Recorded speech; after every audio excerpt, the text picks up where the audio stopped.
Welcome, weary traveller, to a journey through the distant past. As you settle in for a night's repose, let us transport you to a time long ago, an age of kings and castles, of chivalry and cruelty. This is the medieval era, a world far removed from our own, yet one that has shaped the course of history in profound ways. Before we begin our tale, I invite you to pause for a moment and share in the comments where in the world you're listening from, and what time of day it is for you right now. It's a simple pleasure, but one that connects us across the miles and hours. If you enjoy these quiet excursions into the annals of history, be sure to subscribe so you never miss a bedtime story. Now, make yourself comfortable, dear listener. Dim the lights, fluff your pillow, and let your cares drift away as we embark on a journey to a distant time and place. Breathe deeply, and let the worries of the modern world fade into the mists of history. Tonight, our story takes us to medieval Europe, a land of great beauty and great brutality. It was a time of soaring cathedrals and squalid hovels, of courtly love and cruel punishments. In this age, justice was swift and often merciless, with little regard for the rights of the accused. The concept of innocent until proven guilty was still centuries away, and the methods used to extract confessions were grim indeed. But before we delve into the darker chapters of medieval history, let us first set the scene. Imagine a world lit only by fire, where the flickering glow of torches and candles casts long shadows on stone walls.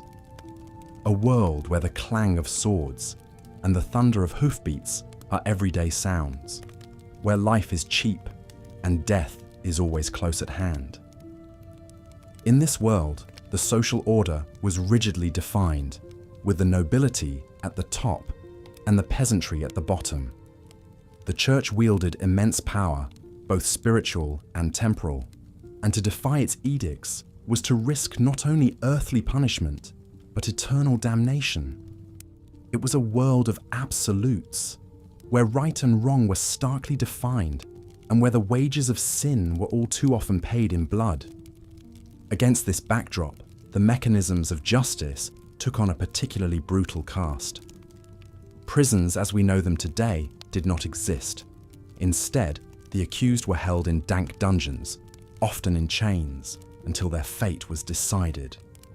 Trials, when they occurred at all, were often little more than a formality, with the outcome predetermined by the whims of the powerful.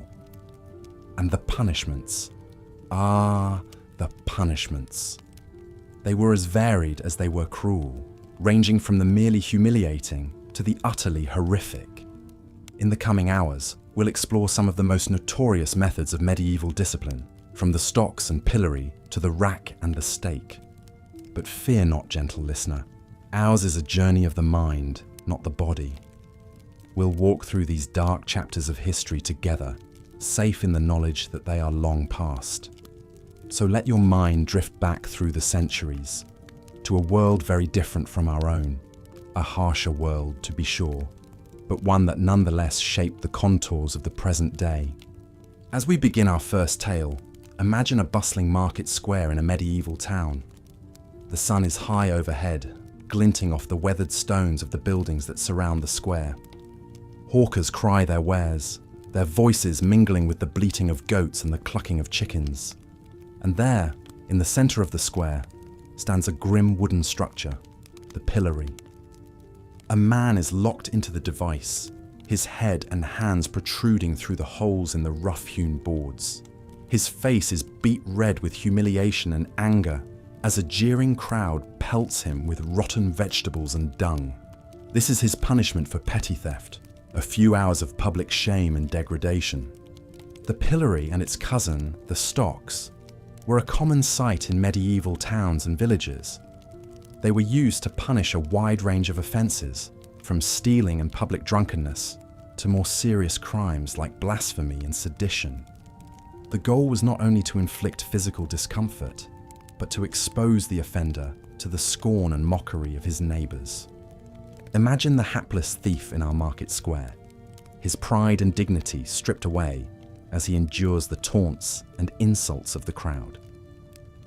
The stench of the refuse thrown at him mingles with the sweat and grime of his unwashed body, and the summer sun beats down mercilessly on his unprotected face and neck. Yet, as uncomfortable as a few hours in the pillory might be, it was far from the worst fate that could befall a criminal in medieval times. Indeed, public humiliation was often seen as a lenient punishment, reserved for minor offences and first-time offenders. For those who ran afoul of the law more seriously or repeatedly, a harsher form of public shaming awaited: branding. In this brutal practice, a red-hot iron was used to sear a permanent mark into the flesh of the condemned, usually on the face, hand, or chest. The mark was a visible sign of the person's crimes, one that would follow them for the rest of their lives. Consider the tale of a young woman named Agnes, convicted of adultery in the 14th century England. As punishment for her sin, she was sentenced to be branded on the cheek with the letter A. The iron was heated until it glowed cherry red, then pressed firmly against her flesh, sizzling and smoking as it seared the mark into her skin. The pain must have been excruciating, but it was nothing compared to the shame and ostracism that Agnes would endure for the rest of her days. In a close-knit medieval community, such a visible mark of dishonour was a virtual death sentence, condemning her to a life of poverty and isolation. As the screams of the branded adulteress echo in your mind, let us leave the market square behind and venture deeper into the heart of medieval justice. Our next stop is a place of darkness and dread, where the cries of the condemned mingle with the creak of rusty hinges and the drip of water on stone. We are entering the dungeon, a staple of every medieval castle and keep. These subterranean chambers were more than just prisons. They were places of torment, where the unfortunate souls who had fallen foul of their betters were subjected to unspeakable agonies in the name of justice, or more often, vengeance. Picture a narrow winding staircase, descending deep beneath the earth. The air grows colder and damper with every step, until at last you emerge into a cavernous space lit only by the guttering flame of a single torch. The walls are damp and slimy with mould, and the floor is strewn with rotting straw and the bones of long-dead prisoners. And there, in the flickering half-light, you see them.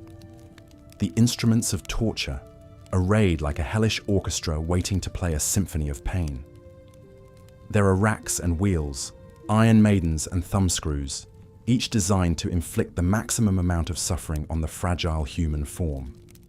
One of the most feared of these devices was the rack, a wooden frame equipped with rollers and ratchets that could stretch a person's body to the breaking point.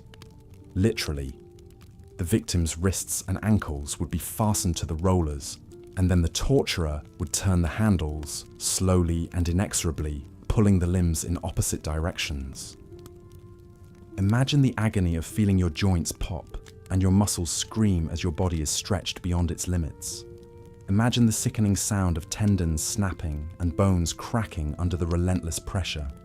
And imagine the chilling realization that your tormentors can keep going, ratcheting up the tension until your body is torn asunder. Such was the fate of countless unfortunate souls in the dungeons of medieval Europe. One such victim was a man named Thomas, arrested on suspicion of treason against his king. Thomas was a minor nobleman, accused of plotting to overthrow the monarch, a charge he vehemently denied. But his protestations of innocence fell on deaf ears. Thomas was dragged down to the castle dungeon, stripped of his finery and thrown roughly onto the rack. As the torturers turned the handles and his limbs began to stretch, Thomas screamed out his innocence, begging for mercy. But there was no mercy to be found in that dark and terrible place. The torturer kept turning, and Thomas's screams turned to shrieks of agony as his shoulders popped out of their sockets and his joints began to separate. In the end, he confessed to anything and everything his tormentors wanted to hear. desperate to end the unimaginable pain. Thomas's fate was sealed by his confession, extracted under the most brutal of circumstances. He was dragged from the rack, a broken and bloody ruin, and taken to the executioner's block, where his head was struck off with a single blow. His body was then quartered and displayed on the city walls as a warning to others who might dare to defy the king. As horrible as the rack was, it was far from the only instrument of torment in the medieval torturer's arsenal. Another particularly gruesome device was the strappado, a kind of reverse hanging that put an excruciating strain on the victim's arms and shoulders. In this torture, the victim's hands were tied behind their back, and then they were hoisted into the air by a rope attached to their wrists.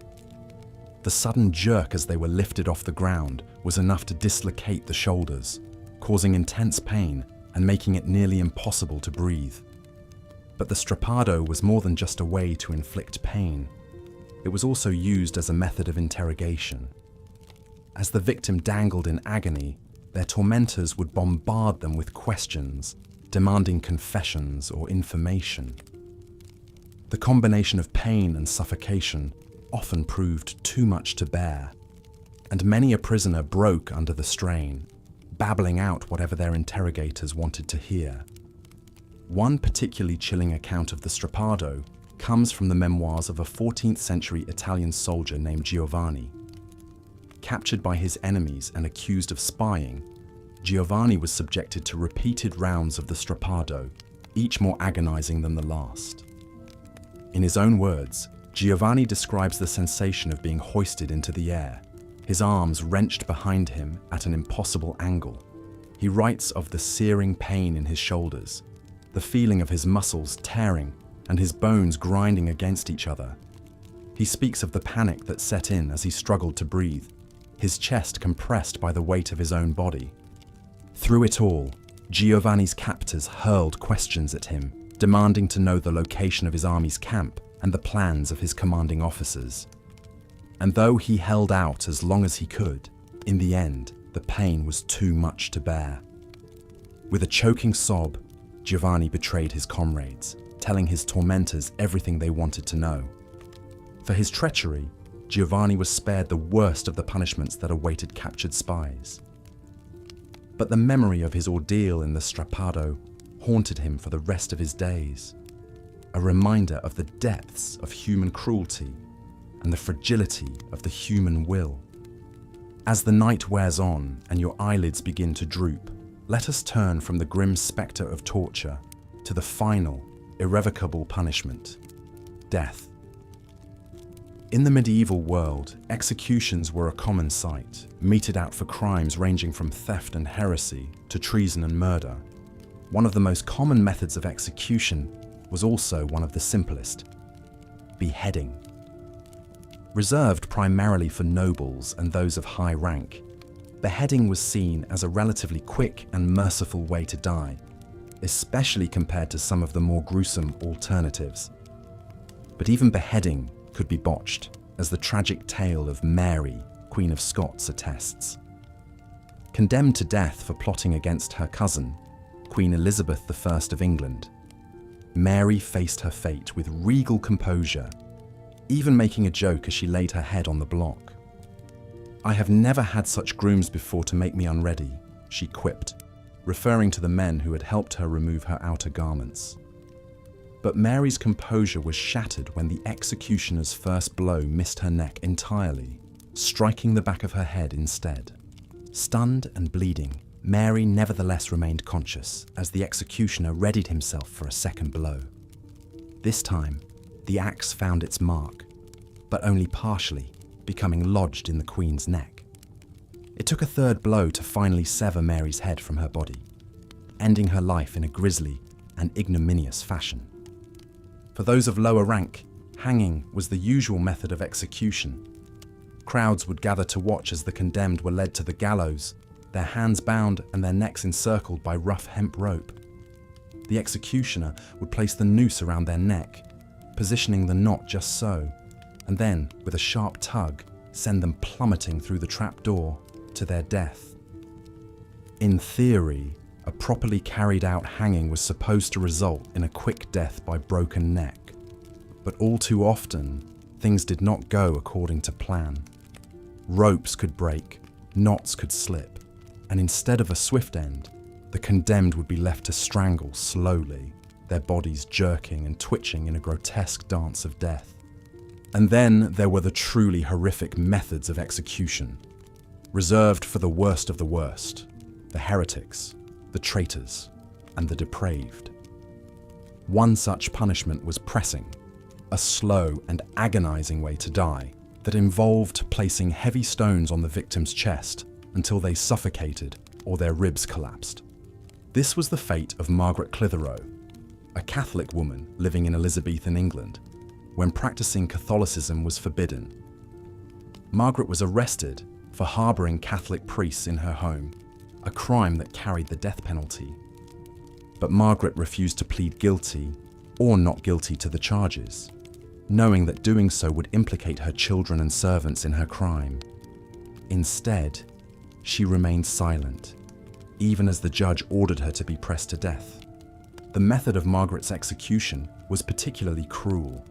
She was stripped naked and laid on the ground, a sharp stone placed beneath her back. Then, a door was placed on top of her, and heavy stones were piled on top of it, one by one, until the weight crushed the life from her body.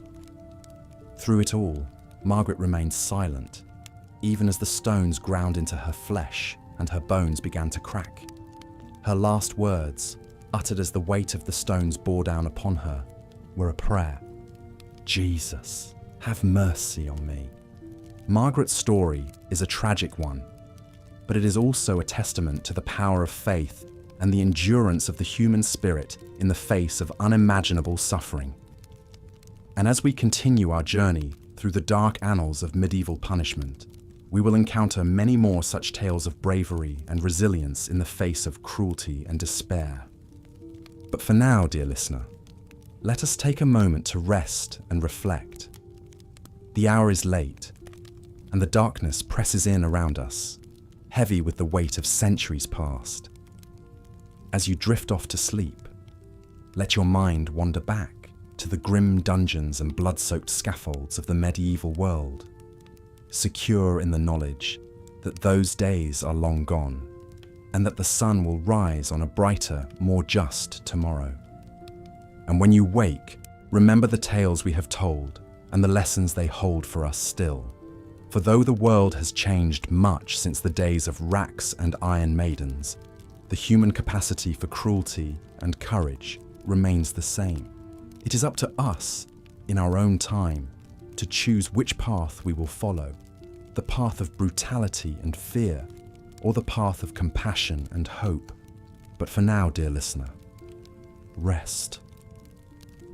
Let the soft embrace of slumber enfold you, and dream of a world where justice is tempered with mercy, and where the light of reason shines bright against the darkness of ignorance and fear. Good night and pleasant dreams. Let us now turn to some of the most notorious executions in medieval history, those that aim to prolong the victim's agony as long as possible before finally granting them the mercy of death. Perhaps the most iconic of these is burning at the stake. The image of a condemned heretic or witch tied to a wooden post, consumed by hungry flames, has been seared into the collective imagination through countless depictions in art, literature, and film. But the grim reality was even worse than anything celluloid could conjure. The convicted prisoner would be led out to the town square, where a pyre had been erected. Bundles of dry firewood were stacked high, with a sturdy stake driven into the center. The victim's hands were bound behind them, and they were tied securely to the post, so there could be no hope of escape. Imagine the scene. A jeering crowd gathered to watch the spectacle, their faces flickering red and orange in the firelight. The wood is set alight, and the kindling quickly catches, sending tendrils of black smoke curling into the evening sky. The fire licks higher, crackling and spitting, until it fully envelops the helpless figure at its heart. Depending on the direction of the wind and the moisture in the wood, death could be mercifully quick. Smoke inhalation, rendering the victim unconscious before the flames truly began their terrible work. More often, though, it was an agonizingly protracted affair. A slow roasting, flesh blackening and peeling away to expose the raw muscle beneath. Eyeballs bursting in the heat, fluids boiling and evaporating until finally, mercifully, the heart ceased its frantic beating. One cannot help but shudder to imagine the sheer horror and pain endured by the likes of Joan of Arc, the young French warrior woman burned for heresy in 1431, or the 20 Anabaptists executed at the stake in Salzburg in 1528. Even the most stoic prisoner could not help but scream as the hungry flames consumed them. And yet, as awful as death by burning was, it was not the most prolonged or inventive form of execution dreamt up by the cruel minds of the Middle Ages. That dubious honour may well belong to the breaking wheel. A thick wagon wheel would be repurposed into an instrument of unimaginable brutality. The condemned would be spread-eagled on the ground, limbs extended, and the heavy wooden wheel placed on top of them. Then, the executioner would methodically smash the victim's arms, legs, shoulders, and hips with a massive iron hammer, shattering the bones into splinters. This was no swift, clinical breaking. Each shattered joint would be carefully avoided to ensure the prisoner remained conscious throughout their ordeal. The aim was to utterly pulverize the limbs while keeping the vital organs intact, prolonging the agony for as long as possible. Once every bone had been systematically crushed to gravel, the mangled body would be woven through the spokes of the wheel and hoisted up on a tall pole, where it would remain on public display. Sometimes, the executioner would deliver a fatal coup de grace to the chest, the so-called blow of mercy. More often, though, the broken thing that had once been human would be left to the mercy of the elements and the carrion birds. By some accounts, it could take days for them to succumb to blood loss, shock, and dehydration under the burning sun. Imagine the sight of ragged crows perching on that shattered ribcage, picking at the jellied eyes and lolling tongue. One of the most detailed accounts we have of a medieval wheel execution comes from 1589. A notorious gang leader named Chrisman Ganipatenga was captured after years of banditry. Broken on the wheel in the town square of Bedburg, Germany, his ghastly remains were mounted on a pole along a major road as a grim warning to other would-be highwaymen. Such public executions served as a form of dark theatre in medieval times, a reminder of the price to pay for crossing those in power. But not every felon was granted the twisted mercy of a public send-off. For some, death would come far from the eyes of the crowd, but no less gruesomely. Deep in the bowels of the castle dungeon, a cauldron bubbles over a roaring fire. Foul-smelling steam wafts up from its churning depths. A stripped prisoner, hands bound, is led to the edge by grim-faced torturers. Perhaps he shudders in the dank chill. Perhaps he whimpers a last desperate plea for clemency. It will avail him naught. With rough hands, he is grasped and lifted over the lip of that terrible vat. Its contents are not water, but molten lead, boiling oil, or even burning pitch. He has only a moment to draw a final breath before he is plunged down into the scalding soup and held under, thrashing and writhing. The searing agony is unimaginable as the boiling liquid closes over him, forcing its way into eyes, nostrils, mouths, sizzling through hair and skin. Blisters erupt instantly, flesh sloughing off in pale strips to float on the surface. Trapped screams bubble up in the royal, unheard by any except the hardened executioners. Death is not instantaneous even now. It takes long minutes before the jerking and twitching ceases, before the prisoner's nerves are seared away and their brain finally boils in its skull. Only when the corpse is utterly still do the torturers draw it out with long metal hooks, unrecognizable, steam rising from the reddened ruin. While not as common as burning or breaking, boiling alive was a fate reserved for criminals, counterfeiters, and coin forgers in much of Europe. King Henry VIII introduced the practice to England in 1531, proclaiming it the penalty for murder by poison after a recent spate of suspicious aristocratic deaths. It is difficult to fathom the sheer depths of cruelty and sadism plumbed by the medieval mind in devising such punishments. But perhaps no method of execution quite exemplifies the dark ingenuity and ruthless brutality of the age as that inflicted upon the most hated and notorious traitors: hanging, drawing, and quartering. To our modern ears, it sounds almost absurd in its Baroque excess, an execution so elaborate and convoluted it defies belief. Yet this ritual butchery was enshrined in English law from the 13th century all the way up until 1867. The condemned man would first be tied to a hurdle, or wooden frame, and drawn by horse to the site of execution, usually a major crossroads or public square for maximum visibility. He was then hanged by the neck, but cut down and revived before the fatal asphyxiation could occur. Thus began an ordeal of such grotesque and unthinkable savagery, it is difficult to conceive of the minds that birthed it. The half-strangled traitor was stripped naked and splayed out before the bloodthirsty crowd. The executioner then took up a sharp blade and slit open his belly, reaching in to pull out yards of slippery intestine and steaming viscera. Contemporary accounts differ as to whether the entrails were then burned before the victim's fading eyes, or simply tossed into a waiting bucket. Some even claim the executioner was expected to take a bite of the prisoner's quivering heart, still hot from his breast. Though this may just be folk legend, the reality is scarcely less shocking. For even now, with guts unspooled in glistening ropes, the traitor still clung to the ragged edge of life. The final step was to hack the body into 4 pieces, literally to quarter it. Legs and arms were severed with axe or sword. Then the dripping remains were lifted high for all to see. The head and quarters would be mounted above the city gates, or sent to the 4 corners of the kingdom as a grim reminder of the king's power and reach.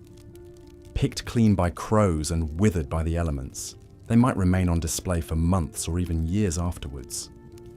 Can you imagine a death more cruel, more viscerally, intimately agonizing? Among the most famous to suffer this fate was William Wallace, the Scottish knight and leader of a rebellion against English rule, immortalized in the film Braveheart. Captured and convicted of treason in 1305, Wallace was stripped naked and dragged through the streets of London at the heels of a horse. He was then hanged, drawn and quartered, with his head dipped in tar and displayed on London Bridge, and his limbs sent to the 4 corners of the country as a warning against insurrection. While the depiction of his execution in Braveheart was mercifully brief, the real Wallace's ordeal likely stretched out for most of a day, every bit of it racked with unimaginable pain. That he was able to stoically endure such prolonged and inventive torment is astonishing. And yet, as we've seen, Wallace's grisly fate was not unique.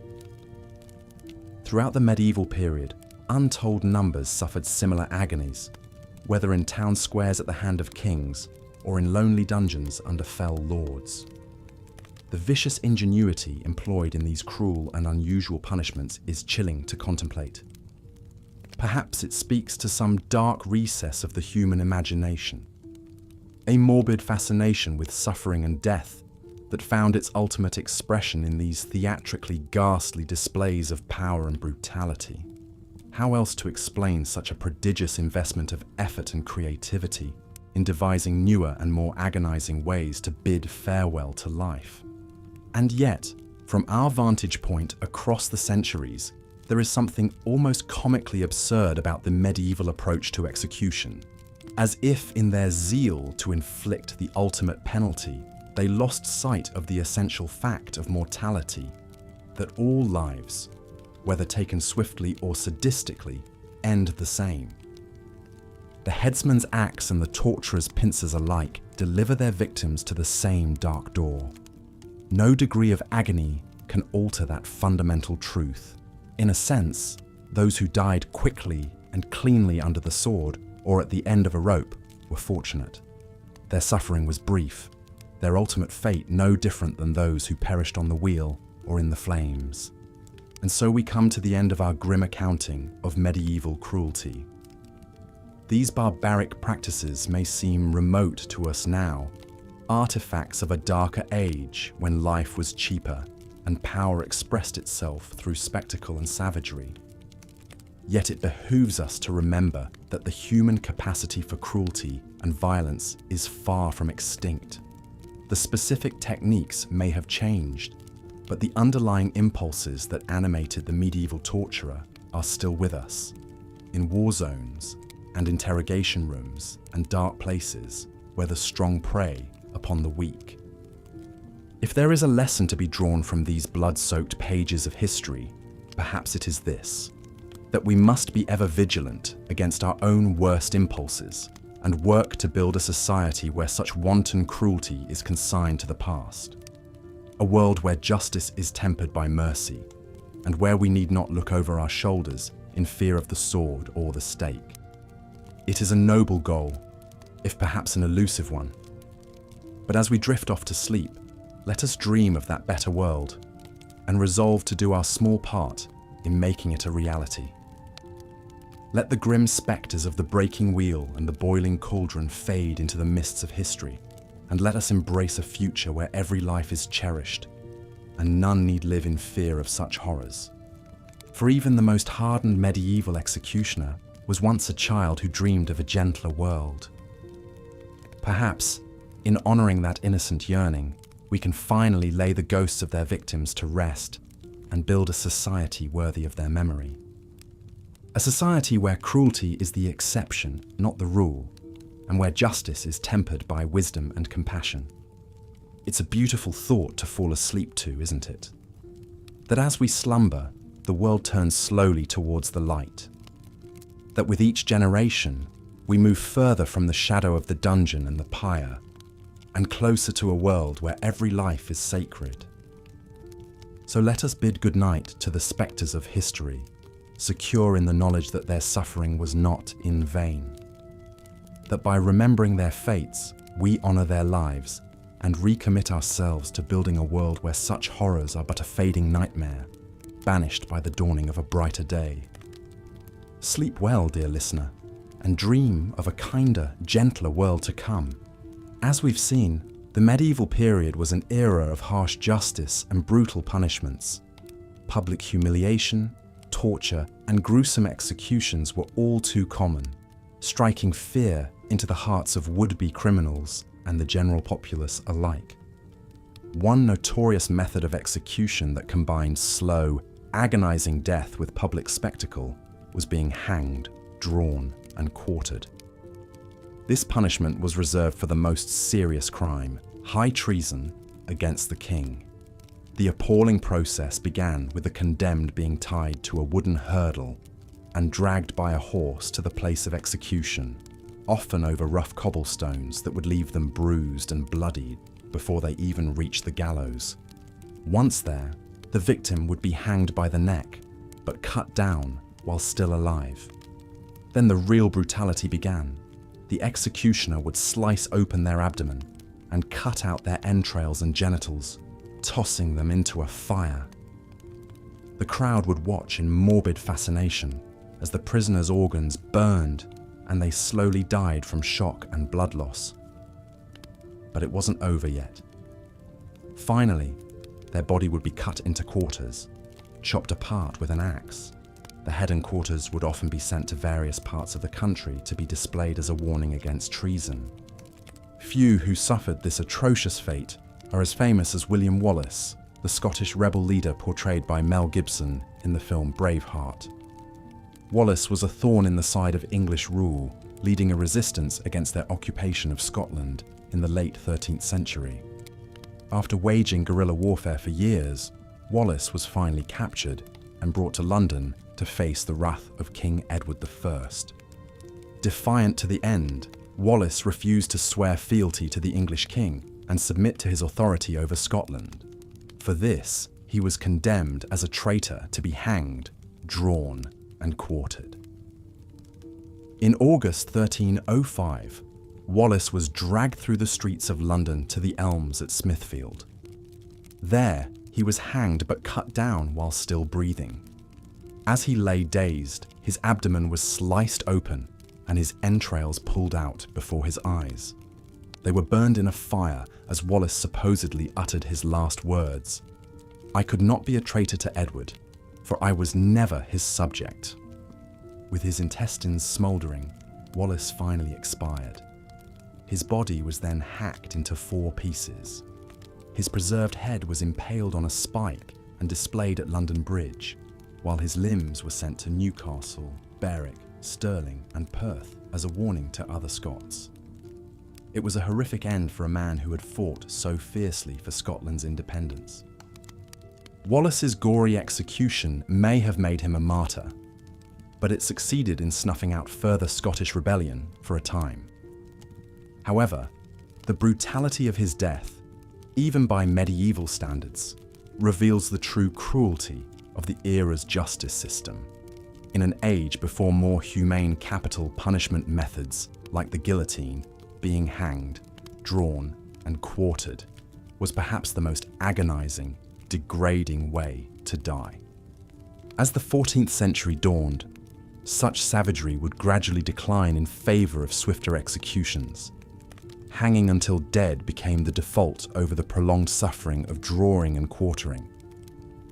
This shift reflected a subtle change in attitudes, a recognition that a speedy death was punishment enough without the need for additional torment and mutilation. Nevertheless, the medieval period will always be remembered as a time of harsh, pitiless justice. Most punishments were designed not just to sentence the criminal, but to make a public example of them. Whether it was languishing in the stocks, screaming under torture, or being disemboweled before a bloodthirsty crowd, those who ran afoul of the law faced fates far worse than any modern prisoner. While the brutality of the Middle Ages may make us shudder today, it's important to understand the context of the time. Life was often nasty, brutish, and short for medieval commoners. Violence and death were omnipresent realities. The cruelty of the justice system reflected the harshness of society as a whole. In some ways, the grisliest punishments were a means of maintaining law and order in a chaotic, cutthroat world. Still, we can be grateful that justice has evolved to be more fair and humane over the centuries since medieval times. No longer do petty criminals risk having their hands chopped off or being boiled alive for their transgressions. The gallows and chopping block have been consigned to the history books in much of the world. Punishments today aim to be proportionate to the crime, not wildly excessive demonstrations of state power and cruelty. So while learning about the worst tortures and executions of the Middle Ages can be morbidly fascinating, it also reminds us of how far we've progressed. The next time you hear about a criminal getting a comparatively lenient sentence, remember that once upon a time, they might have been publicly eviscerated and torn limb from limb instead. Whatever other challenges the modern justice system faces, we can appreciate that it is a far cry from the merciless brutality of medieval times.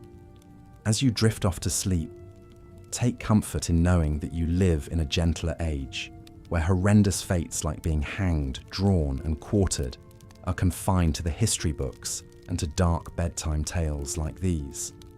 The ghastly spectres of the torturer and executioner have largely been laid to rest, and we can all sleep a little sounder for it. So rest well, and dream of a world that, for all its flaws, is kinder and more just than the distant past. Good night. As the blazing flames consumed her, the young maiden's agonized shrieks pierced the night air. Smoke stung the eyes of onlookers as it billowed into the starry sky. Though Joan of Arc's end was horrific, her legacy would long outlive the charred embers of the pyre. In the centuries that followed, she would be heralded as a French heroine and ultimately canonized as a saint. Her indomitable spirit could never be extinguished. The breaking wheel was another gruesome means of execution, reserved for the most despised criminals. The condemned would be stretched out upon a large wagon wheel, limbs spread and tied along the spokes. With slow, methodical swings, the executioner would shatter the victim's bones with a heavy iron cudgel. The awful crunching of pulverized limbs and anguished wails rent the air. After the dreadful deed was done, the mangled bodies were often left tied to the wheel and hoisted up on a tall pole, displayed as a grim warning to other would-be malefactors. Crows would peck at the flesh of these wretches as they expired in slow agony under the merciless sun. One can only imagine the baleful stares of their lifeless eyes, silently cautioning passers-by against the steep cost of wickedness. Among the most vicious of execution methods was being boiled alive. The accused, frequently coin forgers or poisoners, would be submerged in a great cauldron of scalding water, oil, or even molten lead in some cases. As one might expect, the shrieks of these ill-fated souls were said to be almost unbearable to witness. In 1542, Margaret Davy, a servant in England, met such a macabre demise. She was convicted of fatally poisoning a man named John Burrell, her master.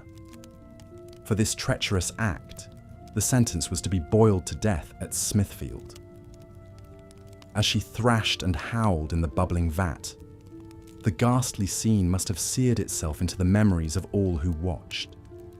Her blistered skin sloughed away in gruesome strips as the life ebbed mercifully from her broiled body.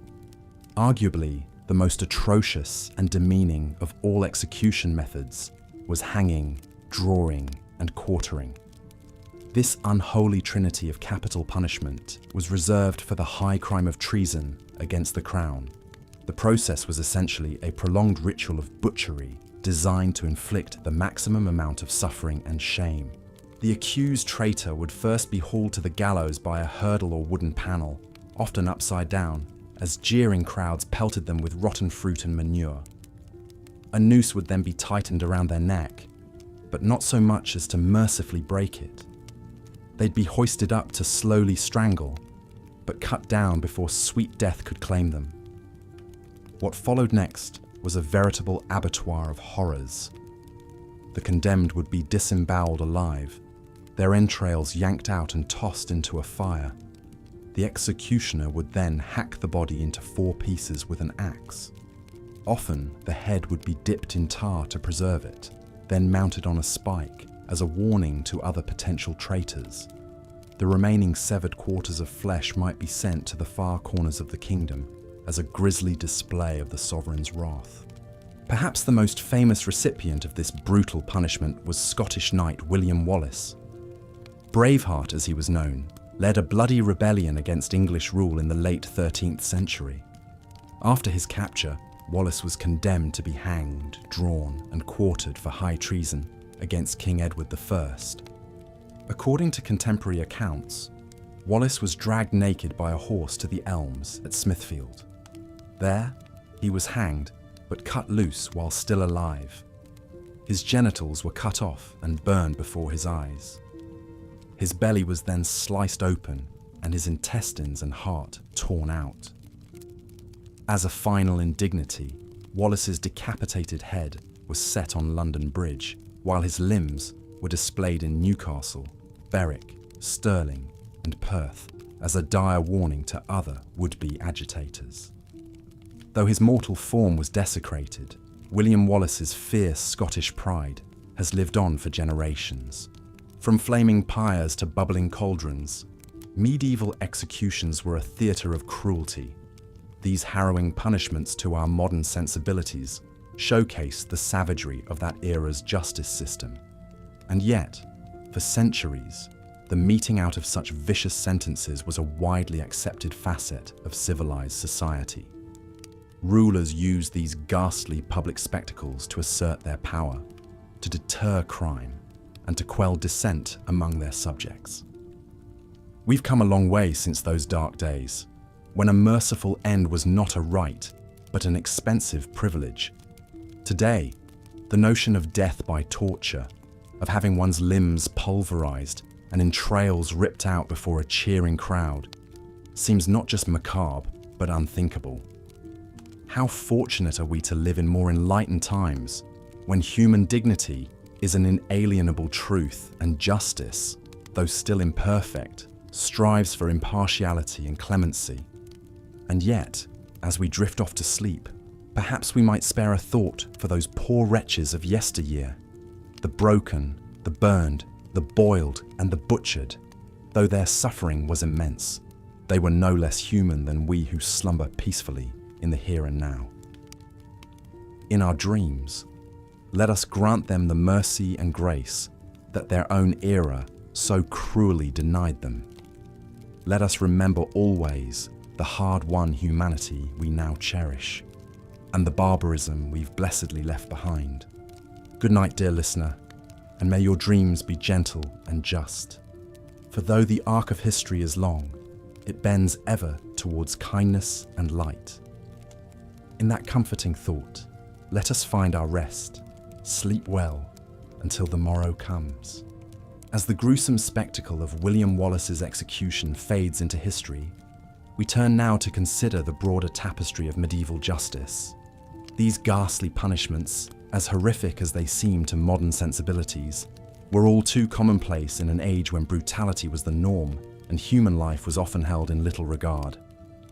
For the ruling classes of medieval Europe, torture and execution served as both a means of maintaining order and a form of grim entertainment. Noble lords and ladies would gather to watch the suffering of the condemned, sipping wine and gossiping as if attending a sporting event. The elaborate rituals of public execution, with processions through town squares and staged displays of agony, functioned as a kind of grisly theatre for the masses. But not all victims of medieval justice were common criminals or political dissidents. In an era of religious fervour and superstition, accusations of heresy and witchcraft ran rampant. Across Europe, the flames of the Inquisition blazed as alleged practitioners of the dark arts were rounded up and subjected to brutal interrogation. One of the most infamous cases was that of the Knights Templar, a powerful Catholic military order that fell from grace in spectacular fashion. In 1307, King Philip IV of France, deeply indebted to the wealthy Templars, ordered the arrest of their leaders on charges of heresy, blasphemy, and homosexuality. Under torture, many of the knights confessed to spitting on the cross and worshipping a demonic idol named Baphomet. The Templars' Grand Master, Jacques de Molay, initially admitted to these charges after being stretched on the rack, but later recanted his confession. Enraged, King Philip had him slow roasted over a fire in front of the Notre Dame Cathedral in Paris. As the flames consumed his flesh, de Molay reportedly cried out a curse on the king and Pope Clement V, summoning them to face divine judgment within a year. Eerily, both men would be dead before the year was out. The grim fate of the Templars highlights the entanglement of politics, religion, and sadism that characterize much of medieval justice. In an age of absolute monarchs and powerful clergy, charges of treason and heresy were often used as a pretext to eliminate rivals and seize assets.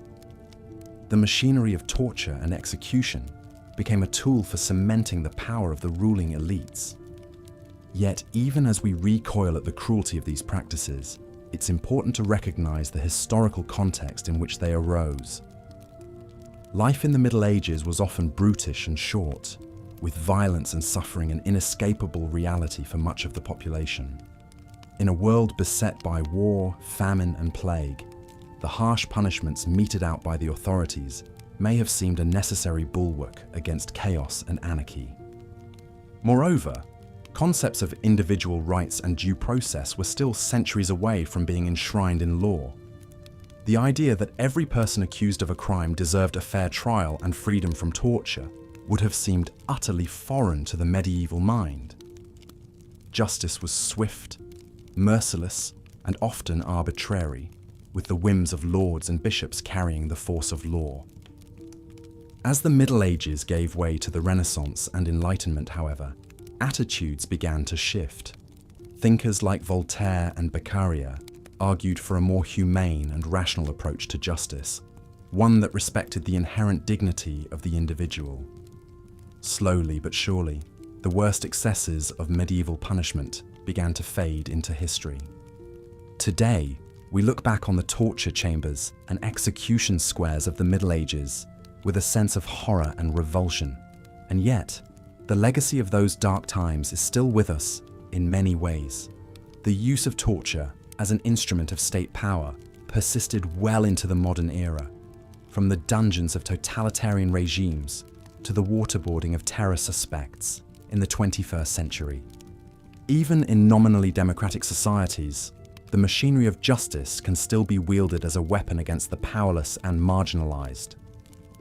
The disproportionate incarceration and capital punishment of racial minorities, the abuse of prisoners in sprawling jail complexes, the denial of due process to enemy combatants, all echo the cruel logic of the medieval world.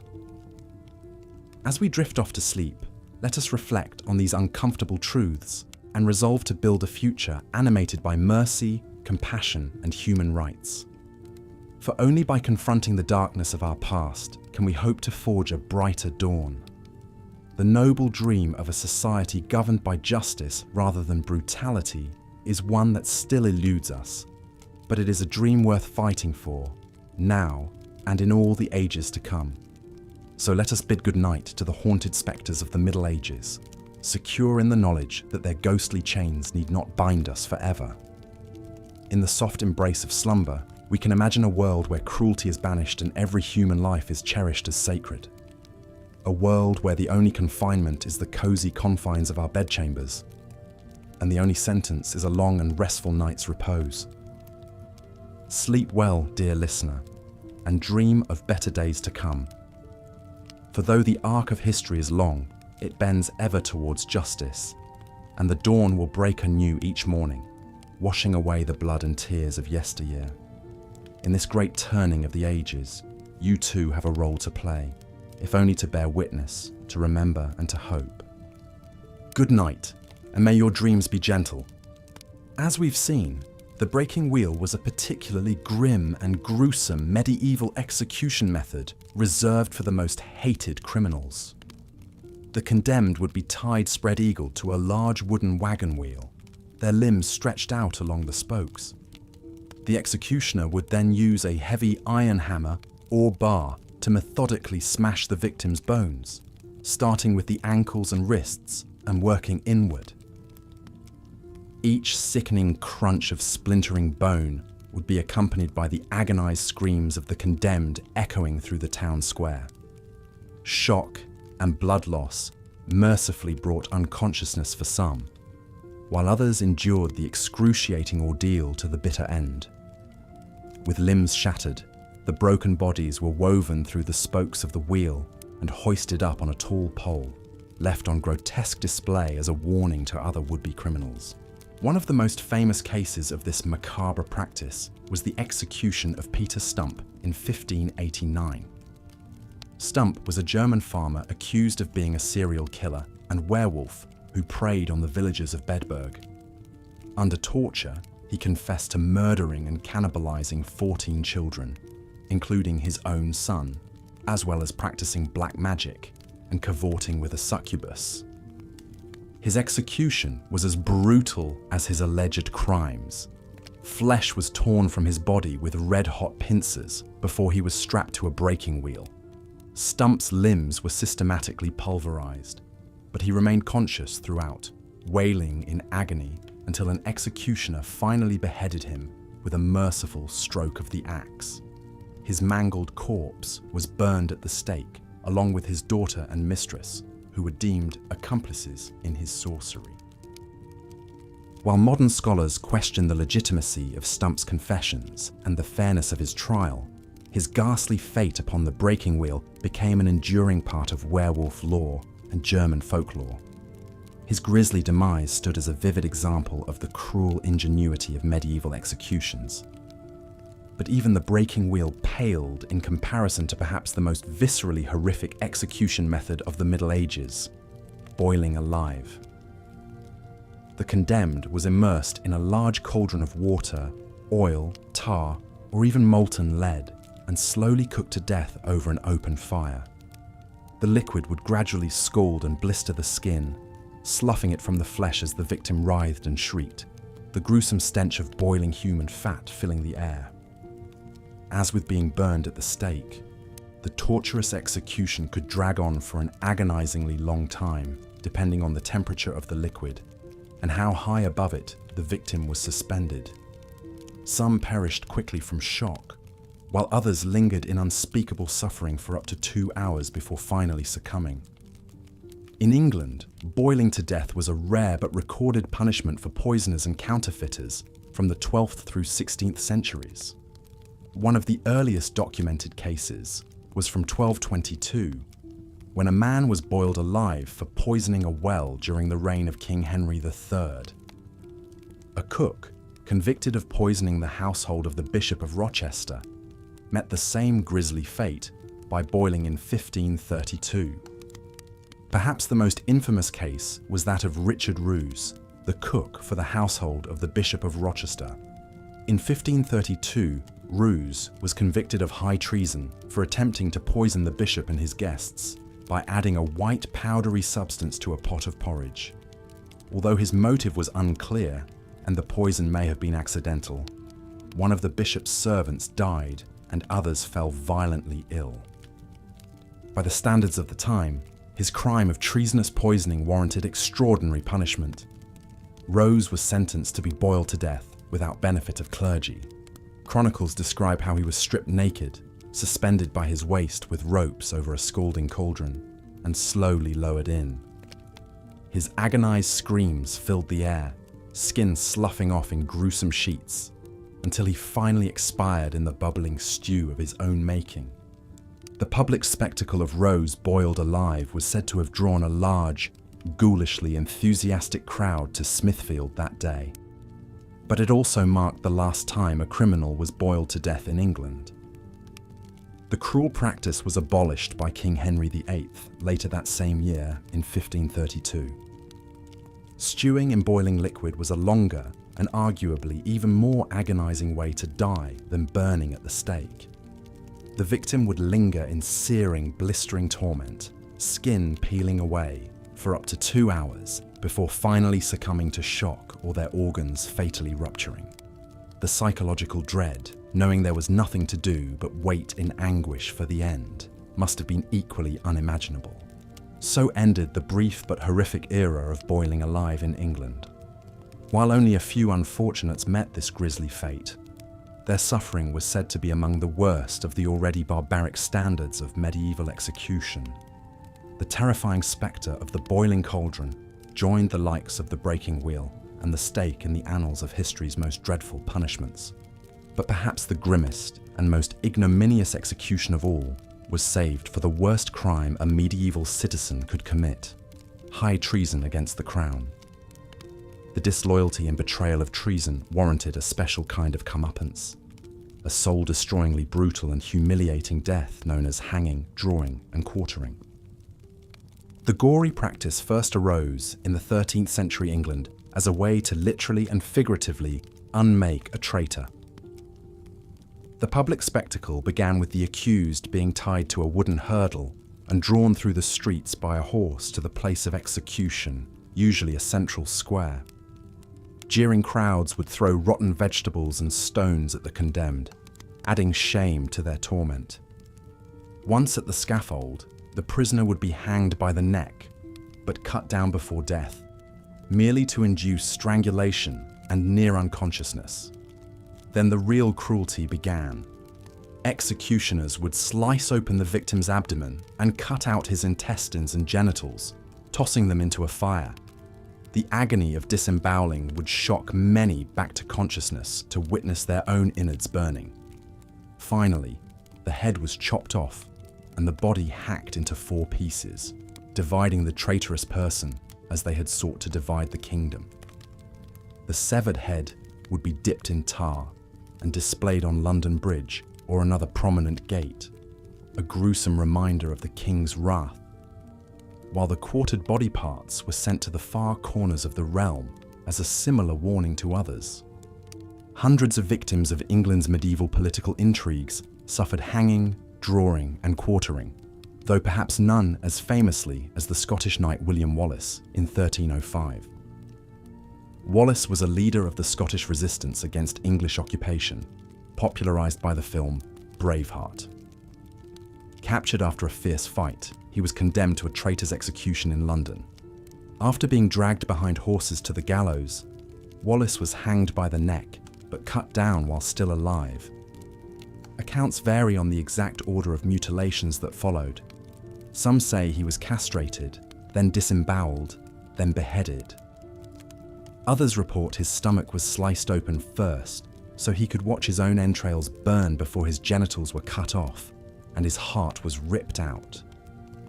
Regardless, all agree it was obscenely gory and brutal, even by the cruel standards of the time. What remained of Wallace's corpse was then hacked into pieces. His tarred head was set on London Bridge, while his limbs were displayed in Newcastle, Berwick, Stirling, and Perth as a warning to other Scots who would oppose English rule. The drawing and quartering of William Wallace stood as a high-profile example of the political barbarism of the medieval era, when the state sought not only to execute traitors, but to destroy them utterly through humiliation, mutilation, and dispersal.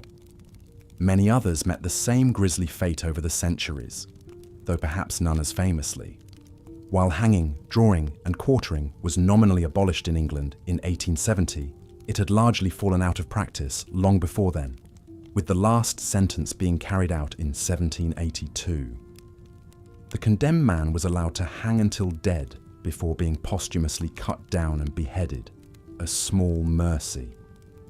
By the 19th century, such political violence came to be seen as distasteful and uncivilized, with the state apparatus of justice evolving to favour swifter, simpler, less grotesque forms of capital punishment. Thus concluded the long and grim history of England's worst execution method, hanging, drawing, and quartering. For centuries, it stood as the ultimate doom for traitors, a spectacle of suffering meant to punish not only the body, but the soul, to terrify the living and desecrate the dead.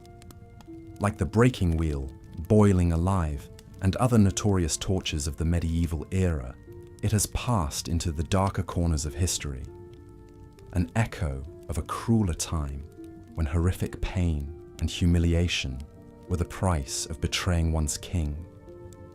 As we've journeyed through some of the worst tortures and punishments of the Middle Ages, a central theme emerges: the use of spectacular public violence to enforce social and political control. Brutal executions were not just about punishing the individual condemned, but about sending a message to the masses. Gruesome displays of the consequences of crime aimed to shock and scare people into obedience to the state, church, and monarch. But the extreme cruelty also reflected the precariousness of those medieval power structures. In an age of widespread poverty, inequality, and discontent, authorities lived in fear of rebellion and dissent from the populace. They knew that there were always vastly more commoners than elites, and the people could rise up if pushed too far. Grisly executions were a way to perform dominance and cow the citizenry into cowed compliance. The psychology of the crowd at public executions was a strange and complex thing. Though many likely watched with genuine horror, others derived a kind of grim satisfaction or even entertainment from the proceedings. Public mutilation and killing offered a brief catharsis and spectacle in lives that were otherwise short, hard, and dreary.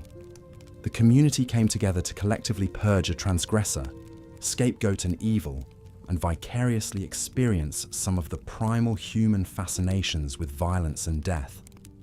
Public executions also appealed to the inveterate human desire to feel morally superior. By literally placing a condemned criminal physically below them on the scaffold, the masses could reassure themselves that they were righteous and worthy in comparison, even as they took a guilty, voyeuristic thrill in the gruesome show. It was a way to make sense of a harsh world and find some symbolic justice in the punishment of others. But not all executions were primarily about justice, as in the case of many accused heretics and religious minorities. The gruesome killing of Jews, Muslims, and accused witches was more about enforcing social conformity and purity than punishing any actual crime.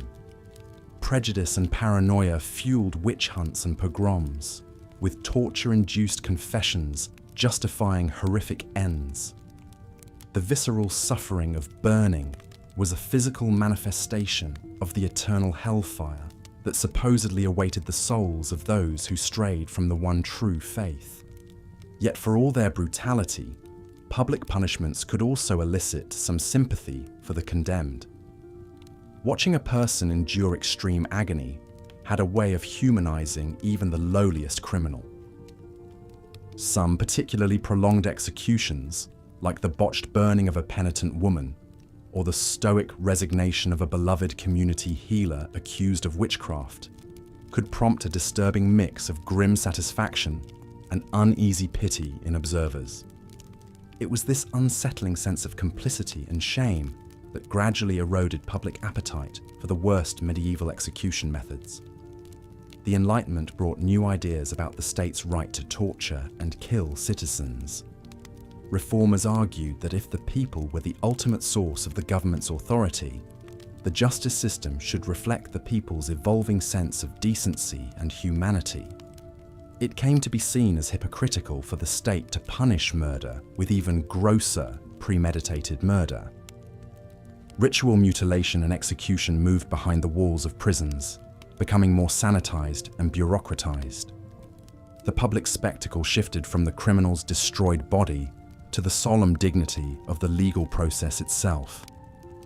Modern executions like lethal injection minimize physical suffering and disorder, hiding the messier biological realities of death. This allows the state to kill while maintaining a stance of moral rationality and decorum. There is a cold, clinical detachment to modern capital punishment that stands in contrast to the visceral gore and clamor of the medieval gallows and scaffold. We have come a long way from the days when a convict's entrails were ripped out and waved in his face before a cheering crowd. Yet we still grapple with many of the same fundamental questions about crime, punishment, and the right of the state to kill in the name of justice. Our sanitized executions behind prison walls may spare us the messy brutality of the past, but they can also allow us to avoid reckoning with the full gravity and enormity of the act. In a way, the sheer honest horror of medieval punishments forced society to confront the human costs of harsh justice in all its blood and agony. A burning or beheading was impossible to ignore, and its memory seared itself into the minds of all who witnessed it.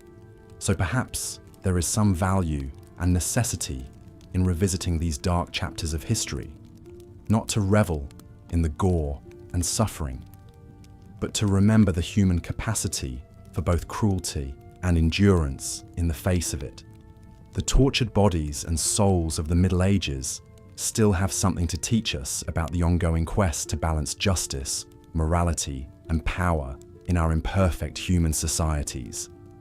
These dreadful torments may be consigned to history, but their echoes linger in our cultural consciousness and our continuing debates over crime and punishment. We are not so far removed from the medieval executioner's scaffold as we might like to believe.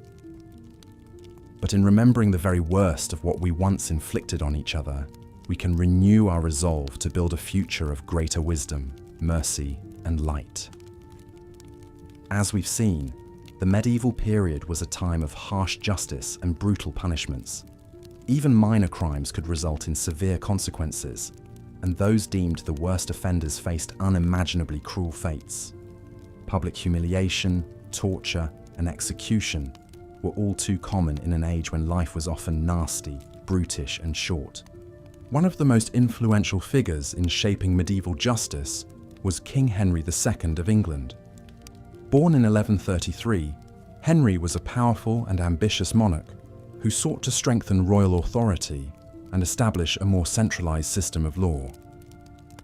He introduced a number of key legal reforms, including the use of trial by jury and the appointment of professional judges to oversee cases. Henry's reforms laid the foundation for English common law, which would go on to shape legal systems around the world. However, his legacy is not without controversy. Like many medieval rulers, Henry could be ruthless in dealing with those who opposed him. In 1170, he famously clashed with Thomas Becket, the Archbishop of Canterbury, over the rights and privileges of the Church. According to contemporary accounts, an enraged Henry uttered words that were interpreted as a command to kill Becket. 4 knights, loyal to the king, rode to Canterbury Cathedral, where they brutally murdered the Archbishop as he prayed at the altar. Becket's martyrdom sent shockwaves through medieval Europe and left a lasting stain on Henry's reputation. As penance for his role in Becket's death, Henry was forced to perform a public act of humiliation. In 1174, he walked barefoot through the streets of Canterbury while being flogged by a group of monks. This act of contrition may seem extreme by modern standards, but it reflects the pervasive religiosity of the age and the belief in the power of public penitence. Of course, not all punishments in medieval times were quite so high profile. For most ordinary people, the reality of justice was far more mundane, though no less brutal. Petty criminals and social outcasts were often subjected to a range of public humiliations designed to shame and ostracize them from the community. Imagine, if you will, a young man named Thomas, a peasant living in a small English village in the 13th century. Thomas has been caught stealing a loaf of bread from the local baker, a crime driven by hunger and desperation. As punishment, he is sentenced to a day in the stocks, a wooden device that restrains the hands and feet, leaving the offender vulnerable to public ridicule. Picture Thomas as he is led out into the village square, his head and hands locked into the heavy wooden frame. A jeering crowd gathers around him, armed with rotten fruit and vegetables, mud and even stones.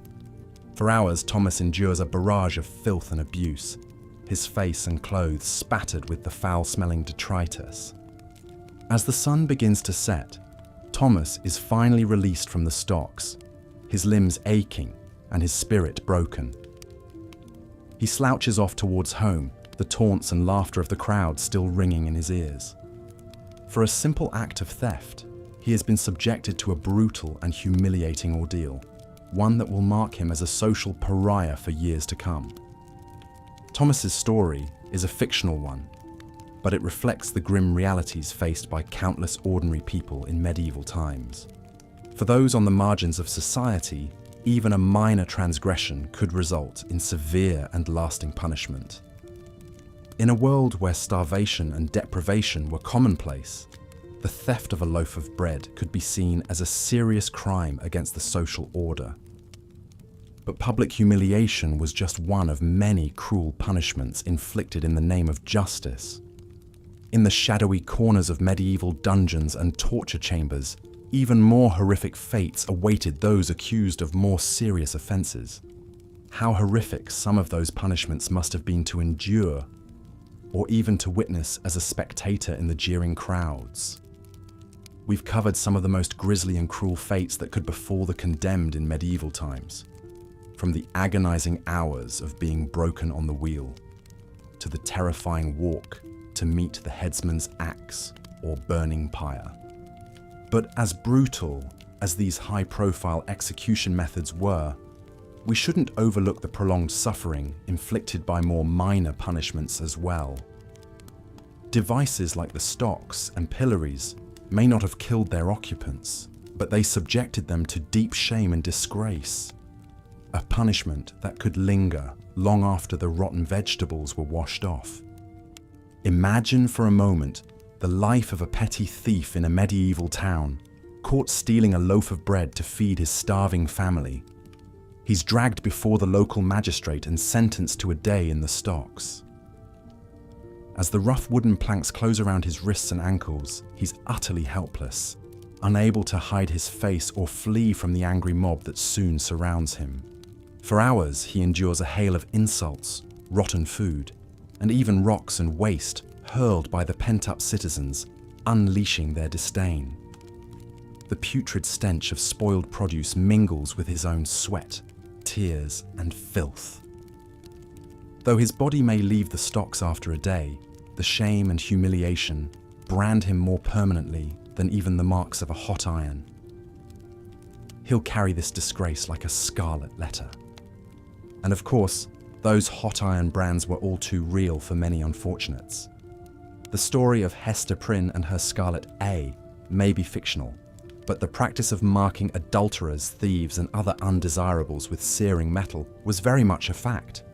One can only imagine the agony as the glowing iron bit into tender flesh, sizzling and scorching the skin. The acrid scent of burning meat, the tortured screams, the struggle to hold still lest the brand blur and require a second application. And after the physical pain receded to a dull, persistent throb, the victim would still be left with an unmistakable badge of ignominy. How excruciating to go through life with your worst mistake or lowest moment literally burned into your skin for all to see and judge. In a time when one's honor and reputation meant everything, a brand was almost a fate worse than death. Speaking of fates worse than death, the mere mention of medieval torture chambers is enough to send a shiver down one's spine. The stuff of nightmares and modern horror movies, these dank, shadowy dungeons, were all too real for the poor souls unfortunate enough to find themselves imprisoned there. The squalid stone walls, damp with mold and moss, would echo with the anguished cries of those suffering unimaginable agonies within. Rusting iron cages suspended from the ceiling, ominous wooden racks with leather straps to stretch out limbs, even iron maidens lined with vicious spikes. All would have been common sights in the medieval torturer's toolkit. One of the most dreaded devices was the infamous rack. Imagine being led into the clammy chamber, trembling with terror as the leather cuffs are fastened around your wrists and ankles. You stare up at the thick wooden rollers, knowing that with each turn, your limbs will be stretched farther and farther apart. Sinews strain, tendons pop, joints crackle and threaten to dislocate as the splintering pain builds. How long could you hold out against such torment? How long before you're compelled to confess to whatever accusations your tormentors level against you, true or not? The tragic case of Anne Askew comes to mind. Put on the rack for her Protestant beliefs under the reign of Henry VIII, this young woman refused to name others who shared her faith. Her limbs were stretched until her hips and knees were torn from their sockets, yet still she did not yield. Her incredible fortitude may have sealed her fate of burning at the stake as an unrepentant heretic. Sometimes, the confessions, tortured out of victims on the rack or under other brutal methods, led them straight to the executioner's block. In an era when justice was often harsh and evidence was flimsy, false confessions were all too common. The rack in particular had a notorious reputation for compelling the accused to admit to anything, simply to stop the unbearable pain. Once a confession was obtained, regardless of its veracity, the prisoner's fate was usually sealed. A public execution awaited, whether by the relatively quick and merciful method of beheading, or by slower, more agonizing means, meant to inflict maximum suffering and send a message to other would-be criminals. For those of noble birth or high status, the sword or axe was the usual implement of execution. In theory, decapitation was a fast death, with one swift stroke severing head from body. But the gruesome reality didn't always align with that ideal. Take the tragic case of Mary, Queen of Scots. Condemned to death for plotting against her cousin Queen Elizabeth I, Mary faced the block with renowned poise and dignity. Clothed in a vibrant red gown to conceal any blood, she calmly recited prayers in Latin as she knelt and placed her head on the stump. What should have been a solemn and quick death turned into a grisly spectacle as the executioner's first strike missed her neck and struck the back of her head. A shocked gasp rippled through the crowd. The second blow severed most of her neck, but still failed to fully decapitate. Only with a third strike could the axeman finally hack through the last sinews and gristle. As he lifted the severed head to the crowd, Mary's pained expression and lips, still mouthing silent prayers, bore witness to a botched and excruciating end unfit for a queen. For commoners, hanging was a far more typical sentence, and one that usually went more according to plan, albeit no less gruesomely. The condemned would be led up to a tall wooden gallows, hands bound, a rough hemp rope noose draped heavily around their neck. A hooded executioner, a priest intoning last rites, and a gathered crowd of stern-faced witnesses set a somber scene. The trapdoor would drop open with a rattle of hinges, plunging the condemned through to dangle at the end of the rope. If the fall was long enough and the noose positioned just right, death would come quickly as the neck snapped. More often, though, the victim would kick and struggle in a macabre dance, slowly strangling to death with bulging eyes and a protruding tongue as the minutes dragged by. The crowd watched solemnly until the twitching stilled, and it was clear the deed was done. Death by hanging, the ignoble end of thieves, brigands, and peasant rabble. Pressing or crushing was another grim way to go, and one reserved for some very specific offences. Those who refused to enter a plea at their trial could be subjected to pain-fraught et dure, hard and forceful punishment, to compel them to speak. The accused would be laid on their back, naked, with a heavy board placed across their chest. Then, weights or stones would be piled on one by one, slowly constricting their breathing as the tremendous pressure mounted. The ordeal could last for hours or even days, as more and more weight compressed the chest and vital organs. Shallow, laboured breaths would grow further and further apart. Ribs would splinter and crack. Lungs collapse, and the heart strain to beat under the crushing load. Eventually, the poor soul would either gasp out a plea or expire from the slow agony of suffocation. One of the most famous cases of pressing was that of Margaret Clitheroe, put to death in this excruciating manner in 1586. Her crime: harbouring Catholic priests at a time when Catholicism was outlawed in England. Stripped and laid between two doors, she was crushed under 800 pounds of rocks over the course of 15 minutes. Before she succumbed, her last words were to pray for the Queen's salvation. Her steadfast faith in the face of such brutality led to her eventual beatification as a martyr. Burning at the stake was another particularly dreadful way to die, the visceral opposite of the holy cremation that marked an exalted end in some cultures. In medieval Europe, death by burning was reserved for sins of the soul and crimes against the church, punishments for heretics, blasphemers, and unrepentant witches. The condemned would be led to a towering pyre stacked high with bundles of dry kindling and tar-soaked logs. A stout wooden post rose from the centre, adorned with iron shackles or chains. As the prisoner was bound tightly to the stake, priests would make one final attempt to extract a confession and reconciliation with the church, the only path to salvation for their mortal soul. Whether they recanted or stood firm, the results were the same. Unforgiving flames would soon envelop them. Imagine the tremendous heat from the roaring blaze lapping at your skin, scorching your feet, making each breath sear your lungs. Cinders and sparks sting your eyes as stinging, acrid smoke clogs your nostrils. As tongues of fire lick higher, they blister and blacken the skin, rupturing and peeling it away in gory flaps and strips. One can only pray that the caustic smoke suffocates and kills before the flames fully engulf the body. Such was the torturous fate of the famous Joan of Arc, the defiant young maiden who led the French army against the English. Condemned as a heretic for her brazen rebellion and insistence on male dress, she was burned at the stake in 1431 at the tender age of 19. In a final act of cruelty, her executioners raked back the flames when she was on the brink of death, so the gathered crowd could watch her expire. Her anguished cries of "Jesus" echoed in the square, long after the pyre collapsed to ash and embers. The rare punishment of boiling alive was every bit as shuddersome as burning, and then some.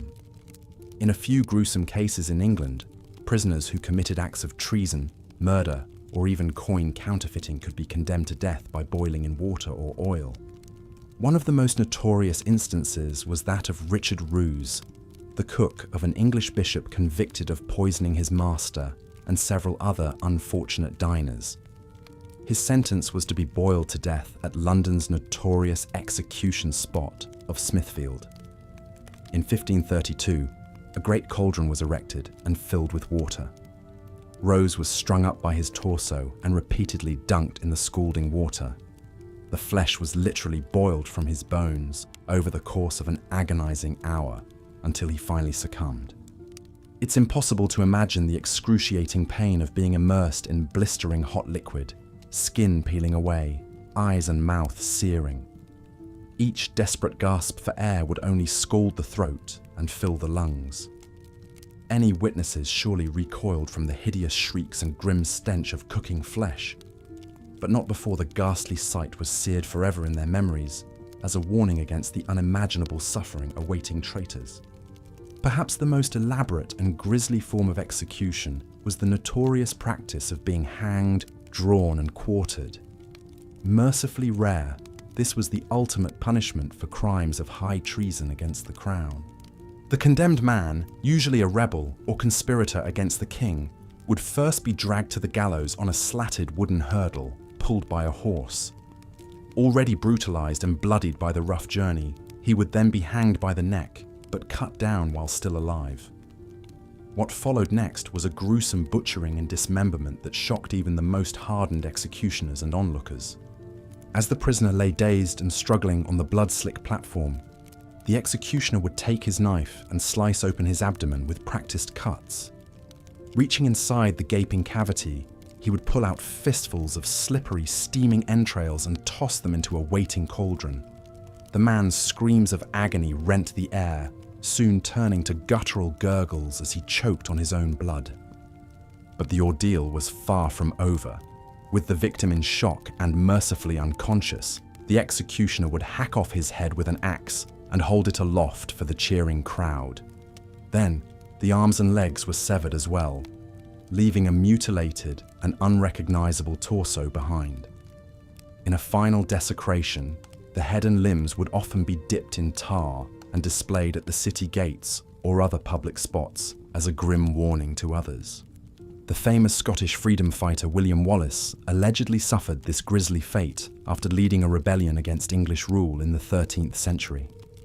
After being captured and tried in London for high treason, Wallace was hanged until nearly dead, then cut down and disemboweled while still conscious. His organs burned before his eyes. Finally, he was beheaded and quartered, his severed head dipped in tar and mounted on a spike atop London Bridge. His 4 limbs were sent to the far corners of Britain as a stark warning against treason and defiance of the English crown. As we reflect back on these brutal scenes and shudder-inducing ordeals, it's natural to feel a mix of horror, revulsion, and perhaps even morbid curiosity. The dark chapters of history hold a grim fascination, even as they repel us with their cruelty. It's hard to fathom the depths of suffering that our fellow humans have inflicted on one another, in the name of justice, religion, or social order. But we must remember that these stomach-churning punishments, as horrific as they seem to our modern sensibilities, were very much a product of their time. In an era when life was often nasty, brutish, and short, when superstition held sway and the average person lived in grinding poverty and backbreaking labor, justice was equally harsh and unforgiving. The methods of torture and execution we've described were seen as a necessary means of maintaining law and order, of deterring crime and punishing those who dared to transgress against God or king. They were a visceral reminder of the immense power wielded by the state and the church, and the terrible consequences of defying that power. It's also worth noting that many of these gruesome practices persisted well beyond the medieval era. While the Middle Ages are often portrayed as a particularly barbaric and backwards time, the truth is that torture, mutilation, and grisly executions continued into the early modern period of the 1500s to 1800s. The rack, for instance, was still in use during the Tudor era in England, employed to extract confessions from religious and political prisoners. Burning at the stake reached a peak during the Protestant Reformation, when both Catholic and Protestant authorities used it to punish heretics on both sides. And hanging, drawing, and quartering remained on the books as a punishment for treason in England until the early 1800s, although it was used more sparingly by then. So as much as we might like to relegate these horrors to a distant, unenlightened past, the fact is that they were very much a part of the fabric of European society for centuries. Only gradually, with the spread of Enlightenment ideals of reason, justice, and human rights in the 1700s and 1800s, did these grim rituals of death and suffering begin to fade into history. Today, we look back on the savageries of the past with a mix of fascinated horror and solemn reverence for those who suffered unimaginable agonies.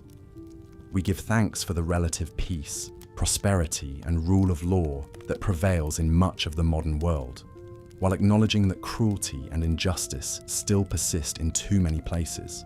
But perhaps, by confronting and remembering the darkest deeds of history, we can renew our commitment to building a world of greater compassion, dignity, and mercy for all. A world where no one need fear the rack, the stake, or the hangman's noose. A world where justice is tempered with wisdom, and where even the lowliest among us is treated with respect. As you drift off to sleep, pondering these heavy themes, take comfort in the progress we've made, and the countless souls who worked to bend the arc of history towards justice. While the past may be stained with blood and tears, the future is ours to shape into something brighter. Sweet dreams of a better world to come, however slow and halting the journey there may be. As night falls over a medieval village, the only light comes from flickering torches illuminating the grim stone walls of the local lord's castle. For the unfortunate souls imprisoned within those walls, the darkness brings no respite, only the dread of what new torments the morning may bring, because in these brutal times, the penalties for crimes both great and small are often horrific beyond imagination. One of the most common punishments reserved for thieves, adulterers, and other petty criminals is a stint in the stocks or pillory. Picture, if you will, a hapless peasant, perhaps a young man who stole a loaf of bread to feed his starving family. He is dragged into the village square and locked into a wooden frame, his head and hands protruding through holes, unable to move or hide his face. For hours or even days, he is subjected to the jeers and taunts of the locals, who pelt him with rotten fruit and vegetables until he is covered in putrid filth. The stench attracts flies, which buzz around his head incessantly. His muscles cramp agonizingly, but he cannot shift position. It is a slow, humiliating torture. For more serious offenses, the punishments grow harsher still. Thieves may be subjected to branding, their flesh seared with a red-hot iron bearing the letter T as a permanent mark of their crimes. Imagine the acrid scent of burning skin, the screams of agony as the iron is pressed into the cheek or forehead, leaving a ravaged, blistered wheal. The pain is excruciating, but the shame is in some ways worse. From that day forward, the marked criminal is shunned by all, unable to find work or lodging, forever an outcast. One such branded thief was a woman named Alice Reeves in the 14th century London. Desperate to provide for her 3 young children after her husband died, Alice pilfered a silver candlestick from a merchant's home, where she worked as a maid. She was caught trying to pawn the item. At her trial, the court decreed that as this was her first offence, she would be spared execution. Instead, she would be branded on the cheek and released. As the iron was heated in the courtroom fireplace, Alice trembled and wept, begging for mercy. Her pleas fell on deaf ears. The bailiff seized her head and pressed the searing metal against her face as she screamed. The stench of burnt flesh filled the chamber. When the iron was removed, it took some of her skin with it, leaving the tea burned into her cheekbone. Alice was cast out onto the street, crying in pain and despair, her life forever ruined by one desperate mistake. But even branding pales in comparison to the ordeals inflicted on prisoners in torture chambers. Many medieval castles had these dank, windowless cells, where the work of extracting confessions took place away from prying eyes. The dungeons reeked of mould, human waste, and fear. In the flickering torchlight, an array of gruesome devices hung on the walls: tongs, pincers, irons. When the castle's lord or inquisitor wished to interrogate a prisoner, they would have the accused brought to the chamber in shackles. A common torture was the rack, a wooden frame fitted with ropes and cranks. The prisoner would be tied down, arms and legs outstretched. Then the torturer would turn the cranks, tightening the ropes, slowly stretching the limbs. Joints would strain against their sockets. Ligaments would start to tear. Bones would crack. The agony was unbearable. Many prisoners would confess to anything, true or not, just to make the pain stop. Imagine a man accused of plotting against his king, dragged screaming to the rack in the middle of the night. He proclaims his innocence even as his arms are wrenched up above his head and his ankles bound. The splintery wood digs into his back as the ropes pull tighter and tighter. He prays aloud, promising God that he will be good, that he will never sin again if only the torment will end. The crank turns. His shoulders start to pop from their sockets, and his prayers dissolve into agonized wailing. The torturer asks again for a confession. At first, the prisoner refuses, but as the pressure builds and his muscles begin to tear, he breaks. In a hoarse, ragged scream, he admits to treason, black magic, devil worship, anything his accuser suggests. All lies, but the lies will buy him a quicker death than the slow ruin of the rack. Torture was not limited to stretching. Thumbscrews were a common and excruciating method of extracting information. These crude metal vices were tightened around the fingers or toes, slowly crushing them to pulp as the prisoner shrieked in agony. The pain was so intense that many victims would pass out. They would be revived with buckets of freezing water, only to have the screws tightened further until the bones splintered. The ruined digits would often have to be amputated later, leaving the survivor maimed. Another brutal technique was the strappado, a kind of reverse hanging. The accused would have their hands bound behind their back and then be hoisted into the air by a rope tied to their wrists. The weight of their body would wrench their arms backward and upward, dislocating the shoulders with a sickening pop. Prisoners would be dropped and raised repeatedly, each time tearing the joints further out of their sockets until they confessed or lost consciousness.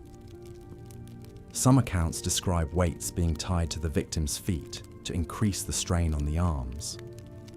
It was an absolutely excruciating ordeal. One of the best documented cases of strappado torture was that of the Templar Knights in the early 1300s. This powerful Catholic military order was accused of heresy and witchcraft by King Philip IV of France, who coveted their wealth. Dozens of Templars, including the elderly Grand Master Jacques de Molay, were arrested and brutally tortured by royal inquisitors.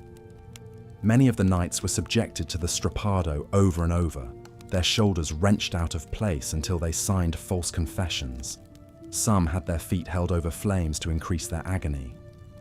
Under such duress, it's no wonder these battle-hardened warriors broke and admitted to all manner of blasphemy and depravity.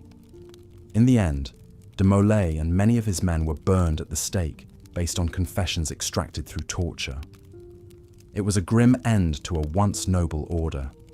As horrific as torture was, at least its victims usually survived, if maimed and traumatized. Those condemned to execution faced an even more nightmarish fate. One of the milder execution methods was beheading. It was considered a quick, merciful death, and was thus often reserved for nobles and royalty. In reality, beheading was still a gory, agonizing ordeal. Contrary to popular belief, the severed head does not die instantly.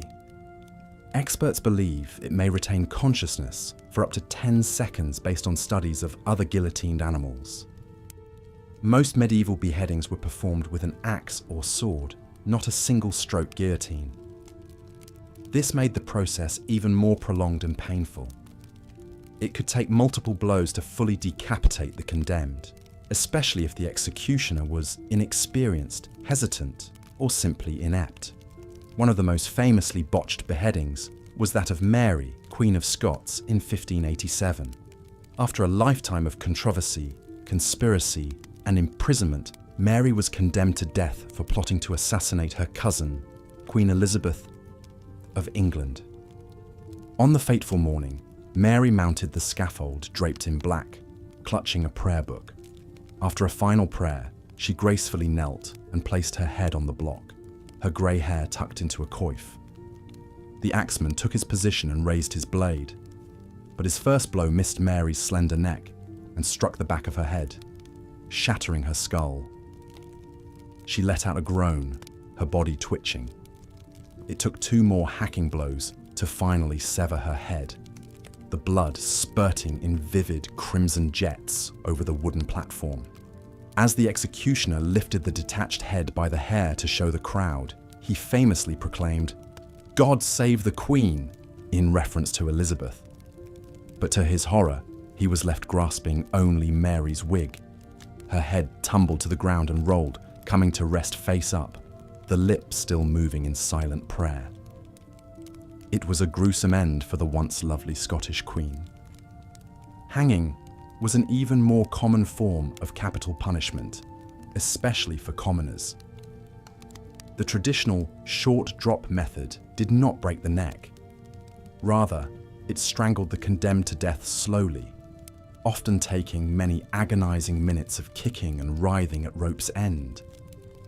Witnesses described the faces of the hanged turning mottled shades of purple and black, their eyes bulging hideously, their tongues protruding. Some would foam at the mouth, their bowels and bladders loosening to soil their clothes. It was a horrible, ignominious way to die. Public hangings were a popular spectacle, drawing huge crowds. Imagine the scene: a warm summer morning, the sun glinting off the dew-dampened grass. The gallows stands stark against a clear blue sky, the ever-present ravens squawking and circling. A hush falls over the gathered throng as the condemned is led out, hands bound, a rough hemp noose draped around their neck. A local official drones out the charges: murder, rape, treason. The hangman pulls a rough cloth hood over the accused's face. There's a tense pause, then with a snap of the lever, the trapdoor opens. The hooded figure plummets, pulled up short with a sickening crack as the rope goes taut. Their legs jerk and twitch spasmodically, the only sound the creaking of the beam and the flap of bird wings. Slowly, slowly, the kicking weakens, then stops. The body hangs limp, swaying gently in the morning breeze, a gruesome warning to all who would transgress the law. While beheading and hanging were relatively quick, some capital punishments were specifically designed to prolong the agony. Pressing, for instance, involved placing increasingly heavy stones on the chest of the condemned until they either confessed or were crushed to death. The stones would be added gradually, the weight growing from uncomfortable to painful to unbearable. It could take hours or even days for the accused to succumb, their ribs slowly cracking, the breath squeezed from their body ounce by torturous ounce. It was a truly hellish way to die. One of the most famous victims of pressing was a woman named Margaret Clitheroe in 1586. Margaret was a devout Catholic convert at a time when Catholicism was outlawed in England. She harbored fugitive priests in her home and held secret masses. Eventually, she was arrested and sentenced to pressing for refusing to enter a plea to the charges, believing the government had no right to try her for her faith. On the day of her execution, Margaret was stripped naked and spread-eagled on the ground, with a sharp rock beneath her spine, her wrists and ankles bound to stakes. A rough wooden door was placed on her chest and piled with stones. As the weight increased, she gasped out prayers, her ribs cracking audibly. For 15 agonizing minutes, more and more rocks were heaped on, witnesses marveling at her stoic endurance. With a final tortured gasp, Margaret's sternum shattered and her heart was crushed. In later years, she would be celebrated as a Catholic martyr who died for her beliefs. But in the moment, she was just another broken body, sacrificed to the brutality of the age. Even more horrendous punishments awaited those convicted of heresy, witchcraft, or treason. Burning at the stake was a common sentence for these crimes against God. The condemned would be tied to a tall wooden post in the town square, bundles of firewood stacked around their feet. As crowds watched in eager anticipation, the kindling would be set alight, the flames licking hungrily upwards. The fire would build slowly, the heat growing more intense second by second. Smoke would sting the eyes and choke the breath of the accused. Their clothes would catch, the fabric shriveling away to leave blistering, blackening skin. Fat would start to melt and sizzle sickeningly. Eventually the flames would reach the face, the hair igniting in a brief corona before the flesh began to char and peel away. The screaming was said to be unimaginable, high, shrill, almost inhuman. It would gradually weaken to feeble moans, then silence as the vocal cords were seared away and the lungs succumbed to the searing heat. In the end, there would be nothing left but a twisted, smouldering corpse slumped against the stake, wreathed in greasy smoke. Perhaps the most famous victim of burning was Joan of Arc, the teenage French peasant girl turned visionary military leader.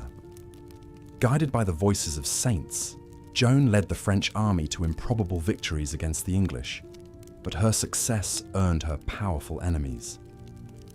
Captured and tried for heresy and witchcraft, the 19-year-old was condemned to the flames.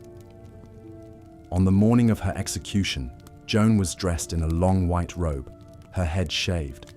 She wept as she was tied to the towering stake, pleading for a cross to gaze upon in her final moments. One of the sympathetic priests fashioned a small crucifix from 2 twigs and held it up to her as the pyre was lit. Joan fixed her eyes upon it as the flames rose around her, calling out, "Jesus, Jesus!" Her cries turned to agonized shrieks as the fire engulfed her slender body. Within minutes she fell silent, succumbing to the smoke and the searing heat. As the flames died away, the charred corpse crumbled to ash. In a cruel twist, Joan's remains were cast into the river to prevent them being collected as holy relics. It was a tragic end for a young woman who had accomplished so much. Perhaps even more ghastly than burning was the punishment of the breaking wheel. This grisly sentence was reserved for only the most heinous crimes, such as banditry, murder, and treason. The condemned would be lashed spread-eagle to a large wooden wagon wheel, their limbs stretched out along the spokes. The executioner would then use an iron bar to methodically shatter the bones in each arm and leg with heavy hammer-like blows. The dull, splintering cracks of breaking bone would mingle with the victim's agonized screams and the jeers of the crowd. Once each limb had been crushed to a pulpy mess, the executioner would thread the mangled arms and legs through the spokes of the wheel. The wheel would then be hoisted up on a tall pole and left to spin slowly in the wind. The broken, bleeding body splayed across it was left as a grim warning. Death on the wheel was slow and excruciating, the victim lingering for hours or even days before finally succumbing to blood loss or shock. Sometimes crows or other scavengers would arrive to peck at the helpless condemned as they groaned and writhed weakly. It was a spectacle as brutal as it was effective at deterring crime. One of the most infamous breakings happened in 1757 to Robert François d'Amiens, who attempted to assassinate King Louis XV of France. Damien stabbed the king with a penknife, causing a minor wound.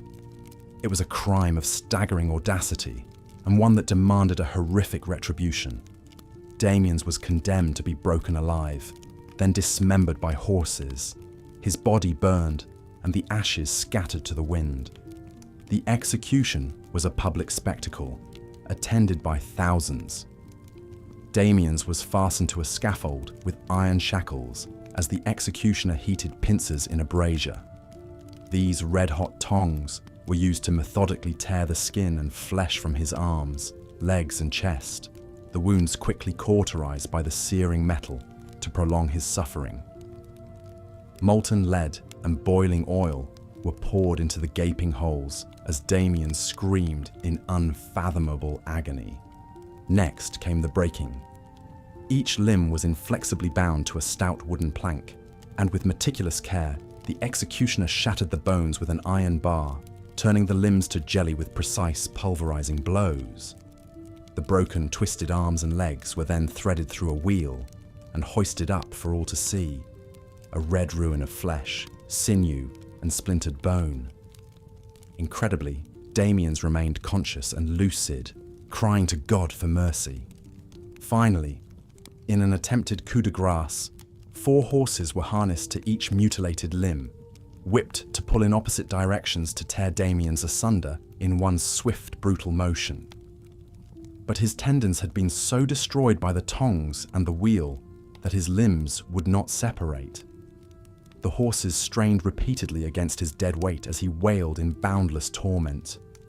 It took many attempts and multiple axe blows to finally sever each arm and leg.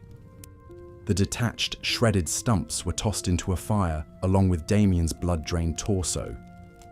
The stench of burning meat filled the Parisian square as the assassin's remains were reduced to oily, black ash. The execution had lasted an unimaginable 3 hours. It was a slow death of unthinkable sadism, a level of cruelty difficult for the modern mind to fathom. But to the frenzied crowd, it was a just retribution against the branding wasn't only used to mark thieves and adulterers.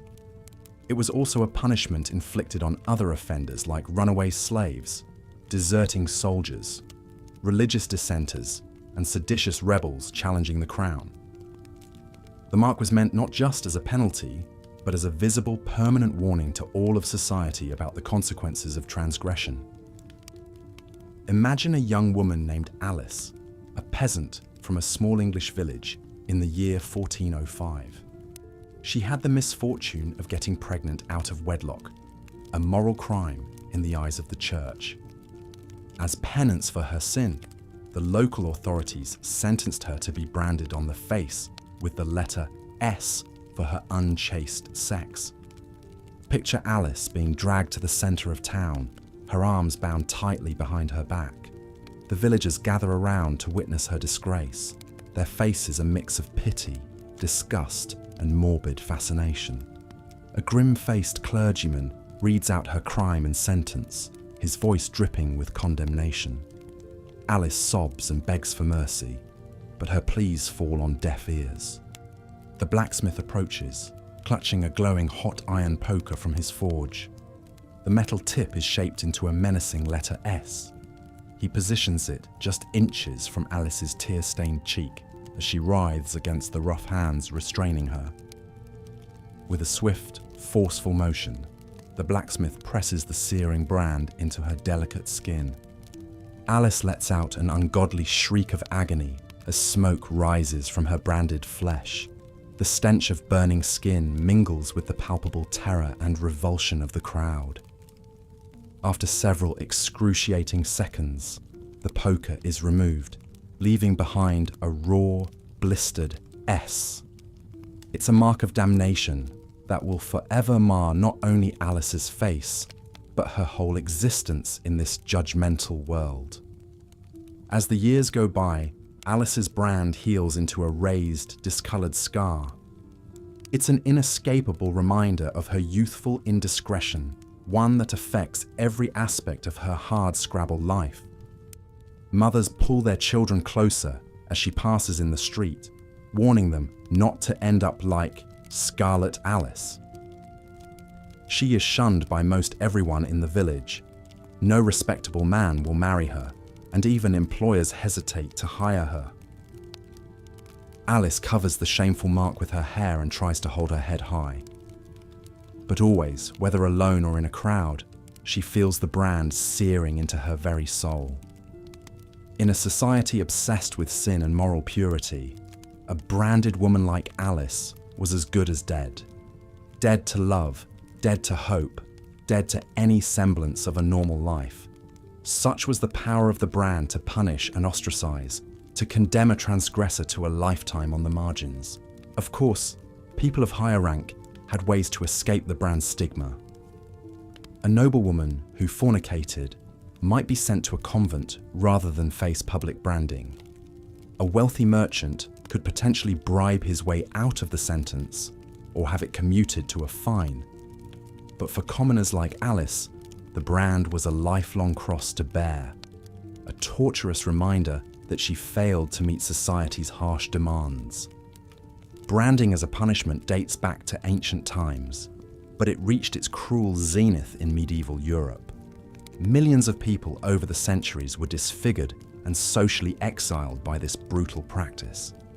Some may view Alice as an immoral woman who got her just desserts, but her tragic tale reveals the incredible cruelty of a world where one mistake could forever condemn even the humblest citizen to the pitiless wrath of church and state. With that sobering thought, let us leave poor Alice to her never-ending torment and continue our journey into the darker recesses of medieval justice. We descend now into the dank bowels of the torture chamber, a hell of human creation where the cries of the damned echo ceaselessly. Steel your nerves and gird your stomach, dear listener, for the worst is yet to come. The medieval dungeon was a shadowy labyrinth of suffering, a stone-clad womb of misery where the forsaken were swallowed up to face their nightmares made real. These subterranean chambers were often carved directly into the bedrock beneath a castle's keep, as cold and unyielding as the hearts of the monsters who constructed them. Imagine a damp, frigid cell hewn from coarse limestone. The only light filters in through a small barred window high up the wall, a weak and sickly illumination that does little to dispel the oppressive gloom. The air is thick with the stench of decay, despair, and human suffering. Chains and manacles hang from the walls, still greasy from the flesh and fluids of previous occupants. Dried blood speckles the floor, along with itinerant rat droppings and mouldering straw. Into this foul oubliette, the accused were thrown to await their interrogation and torment at the hands of professional torturers. These grotesque men were artists of agony, masters of extracting confessions through the infliction of hideous bodily anguish. Their grim arsenal consisted of diabolical devices like the rack, the strappado, and the Iron Maiden. Infernal machines designed for one sinister purpose: to break the body and shatter the spirit. The rack was one of the most widely used of these instruments. It consisted of a large rectangular wooden frame with rollers at both ends. The victim was spread-eagled naked upon the cordage and bound by the wrists and ankles. As the interrogator posed his questions, the rollers were turned by handles, steadily increasing the tension on the ropes. Envision a burly jailer cranking the creaking wooden cogs, tightening the ropes and stretching the helpless prisoner's body to its utmost limits. Limbs elongate agonizingly. Muscles and sinews scream in protest. Joints creak and strain against their sockets. The hapless captive howls in pain, feeling his very bones slowly separating. Yet still, the implacable inquisitor continues, determined to wring out a confession, true or false, via this excruciating method. There are many documented cases of people being literally torn asunder on the rack, rent limb from limb, until their taut and tortured sinews could take no more and gave way with a sickening wet snap. One can only imagine the ungodly shrieks and groans, the percussive pops of dislocation, the warm blood spattering as skin and muscle distend beyond their capacities and rip like overwrought linen. Of course, the skilled torturer aimed to draw out the torment for as long as possible, bringing his subject to the very edge of annihilation before backing off, allowing the extorted admission or accusation to spill forth from cracked, parched lips. The power of the rack to elicit a desired confession was undeniable. And that was the true evil of the device, more than even the grievous physical wounds it inflicted. A person would say anything, invent any fiction, condemn any innocent, to halt the hell of the rack. Consider the case of Nicholas Braun, an English papist implicated in a plot against King James I in 1604. Agents of the Crown arrested Braun and put him to the rack, stretching him mercilessly for hours on end. Delirious with pain, the young priest invented wild stories about a conspiracy between the Pope and the Spanish to invade England and assassinate the monarch. None of it was true, but the tormented Braun would have gladly denounced his own mother if it would relieve his suffering on the rack. Such was the insanity-inducing power of this vile apparatus. The rack left its mangled victims permanently scarred, both in body and in mind. Assuming they even survived the ordeal, they often lost the use of tortured limbs, developed chronic pain in overextended joints, and were haunted by searing dread and the nightmare sounds of their own anguished screams. And always, in the lurid theatre of their memories, there would remain the leering faces of their tormentors, their hands on the rollers, asking, always asking, as they strained and contorted on the very precipice of human endurance. So vivid was this torture, so indelible its cruel brand on the psyche, that some prisoners continued to have startling confessions spill unbidden from their lips long after their stint on the rack was over. A few were so shattered that they went to the gallows reciting the fictitious crimes squeezed out of them, the false witness beaten out of their broken flesh by the pitiless machinery of the medieval Inquisition. With a rueful sigh, we turn now from the rack and its wretched recipients.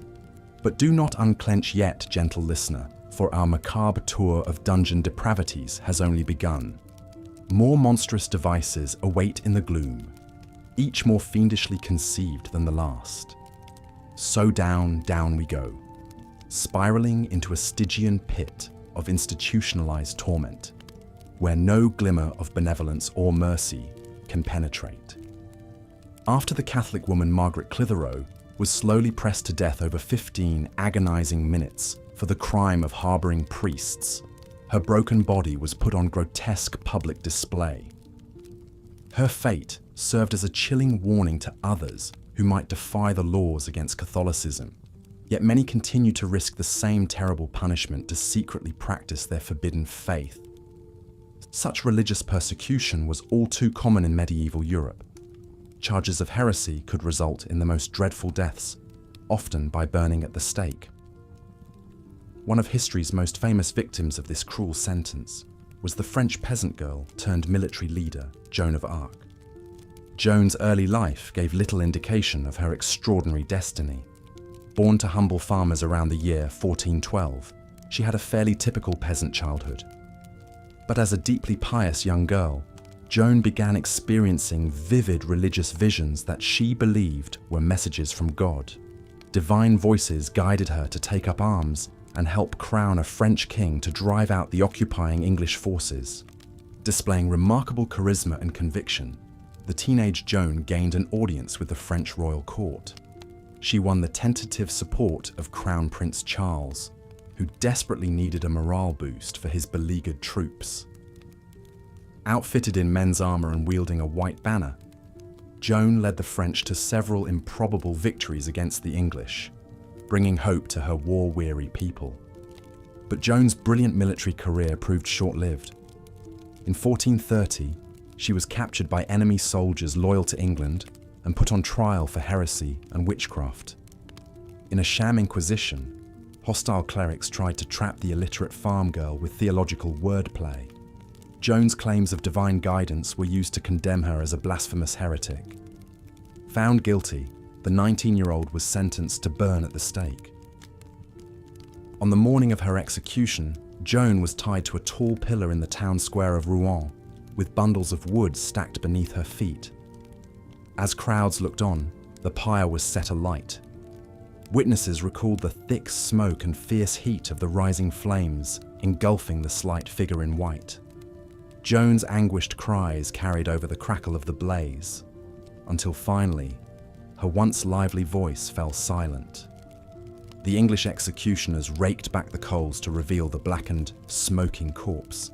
But Joan's heart, it was said, remained untouched by the flames. Her ashes were callously scattered in the River Seine. In a cruel twist of fate, Joan was later cleared of all charges and declared a martyr by the Pope.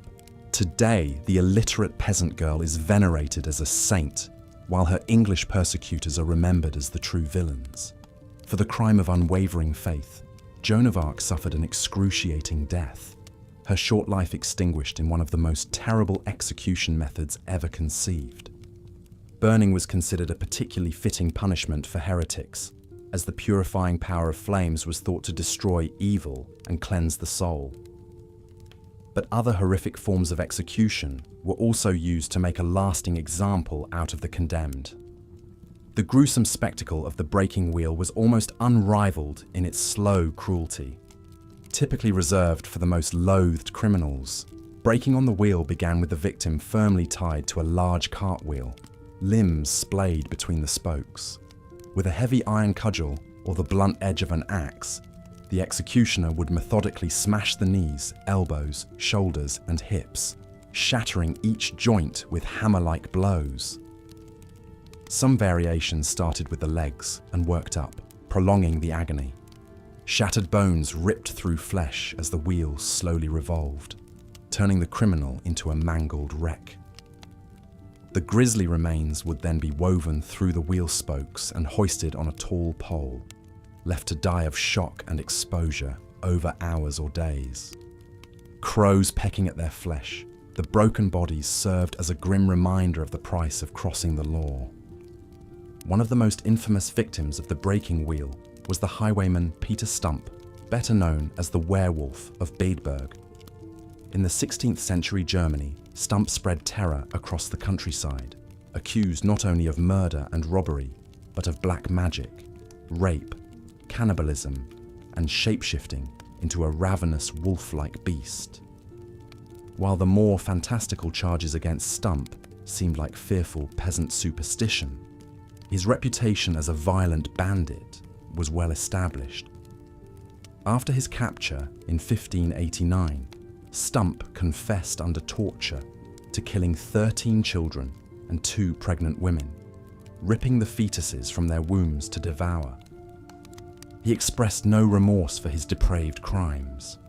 Condemned as an incorrigible menace to society, Stump was sentenced to a singularly brutal combination of punishments. On the day of his public execution, the werewolf of Bedburg was first lashed to a wooden wheel. The executioner took his time pulverizing each of Stump's limbs, drawing out his blood-curdling howls. With the wheel slowly rotating, the bandit's shattered arms and legs flopped about obscenely, to the horror and fascination of the crowd. But Stump's ordeal was far from over. Next, his mangled body was unbound, and fastened to a sturdy table. In full view of the enthralled mob, Stump had his flesh ripped from his broken bones with sharp pincers in 10 agonizing places. The mutilated highwayman was then finally put out of his misery by beheading.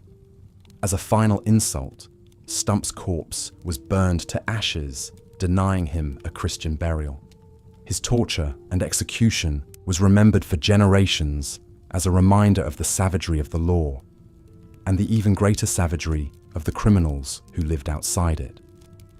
Such extreme public punishments were considered a necessary deterrent to maintain order in a harsh, lawless time. Another exceptionally cruel method of execution with an audience in mind was boiling alive. The terrible spectacle of a human being slowly cooked to death was sure to leave an impression on even the most jaded medieval minds.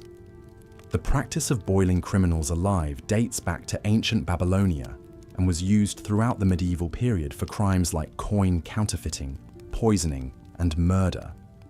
A large kettle or cauldron was filled with water, oil, tar, or even molten lead and placed over a roaring fire. The cauldron was often put on public display in the hours beforehand, the rising steam and bubbling surface hinting at unimaginable agonies to come. When the liquid reached a torturous temperature, the condemned would be lowered in with ropes or chains, thrashing and shrieking as their skin reddened and blistered on contact. More often, the victim was suspended above the seething vat and slowly immersed over time, intensifying the pain. As the minutes ticked by, flesh sloughed from bones in gruesome strips, eyeballs burst, and internal organs cooked inside the body. No matter how much they begged for mercy or struggled to escape, the outcome was always the same: an ugly, agonizing demise. After a seeming eternity, the criminal's lifeless, stewed corpse would be fished out with hooks and unceremoniously dumped for disposal. One of England's most high-profile murders by boiling occurred in 1531. Richard Rose, a cook in the household of the powerful Bishop of Rochester, was arrested for attempting to poison the clergyman and his guests. Rose had allegedly stirred a lethal toxin into a pot of porridge, killing 2 people and sickening many others. While Rose claimed it was an accident, he was convicted of treason for his suspected assassination attempt and sentenced to be boiled alive. To make an example of Rose, King Henry VIII ordered a special Act of Parliament just for the occasion, declaring that all prisoners condemned for poison would henceforth share the cook's horrific fate. On the day of the execution, Rose was paraded through the streets of London to the cheers and jeers of the crowd. At the gruesome scene, he was bound and suspended with ropes over a bubbling cauldron. As he was slowly lowered in, inch by torturous inch, Rose's agonized wails filled the air. Londoners looked on in morbid glee as the poisoner was boiled to death before their eyes in a show of royal authority. Rose's ghastly execution stood for centuries as a warning against crossing the crown and the reviled crime of poisoning. Perhaps the only medieval punishment even more notorious than boiling alive was the dreadful practice of hanging, drawing, and quartering. Reserved for the most hated enemies of the state, this grisly combination of execution methods was designed to inflict the maximum possible suffering and indignity. The ritual of hanging, drawing, and quartering usually began with the condemned being tied to a wooden hurdle or fence panel and dragged through the streets by a horse. The jostling, scraping journey to the scaffold was both degrading and agonizing, leaving the prisoner bruised and bloodied before the execution even began. Upon reaching the public square, a jeering crowd gathered to witness the spectacle. The first step was hanging, but only partially. The condemned would be dropped from a platform with a rope around their neck, but cut down and revived before they could choke to death. Then came the drawing, a euphemism for disemboweling.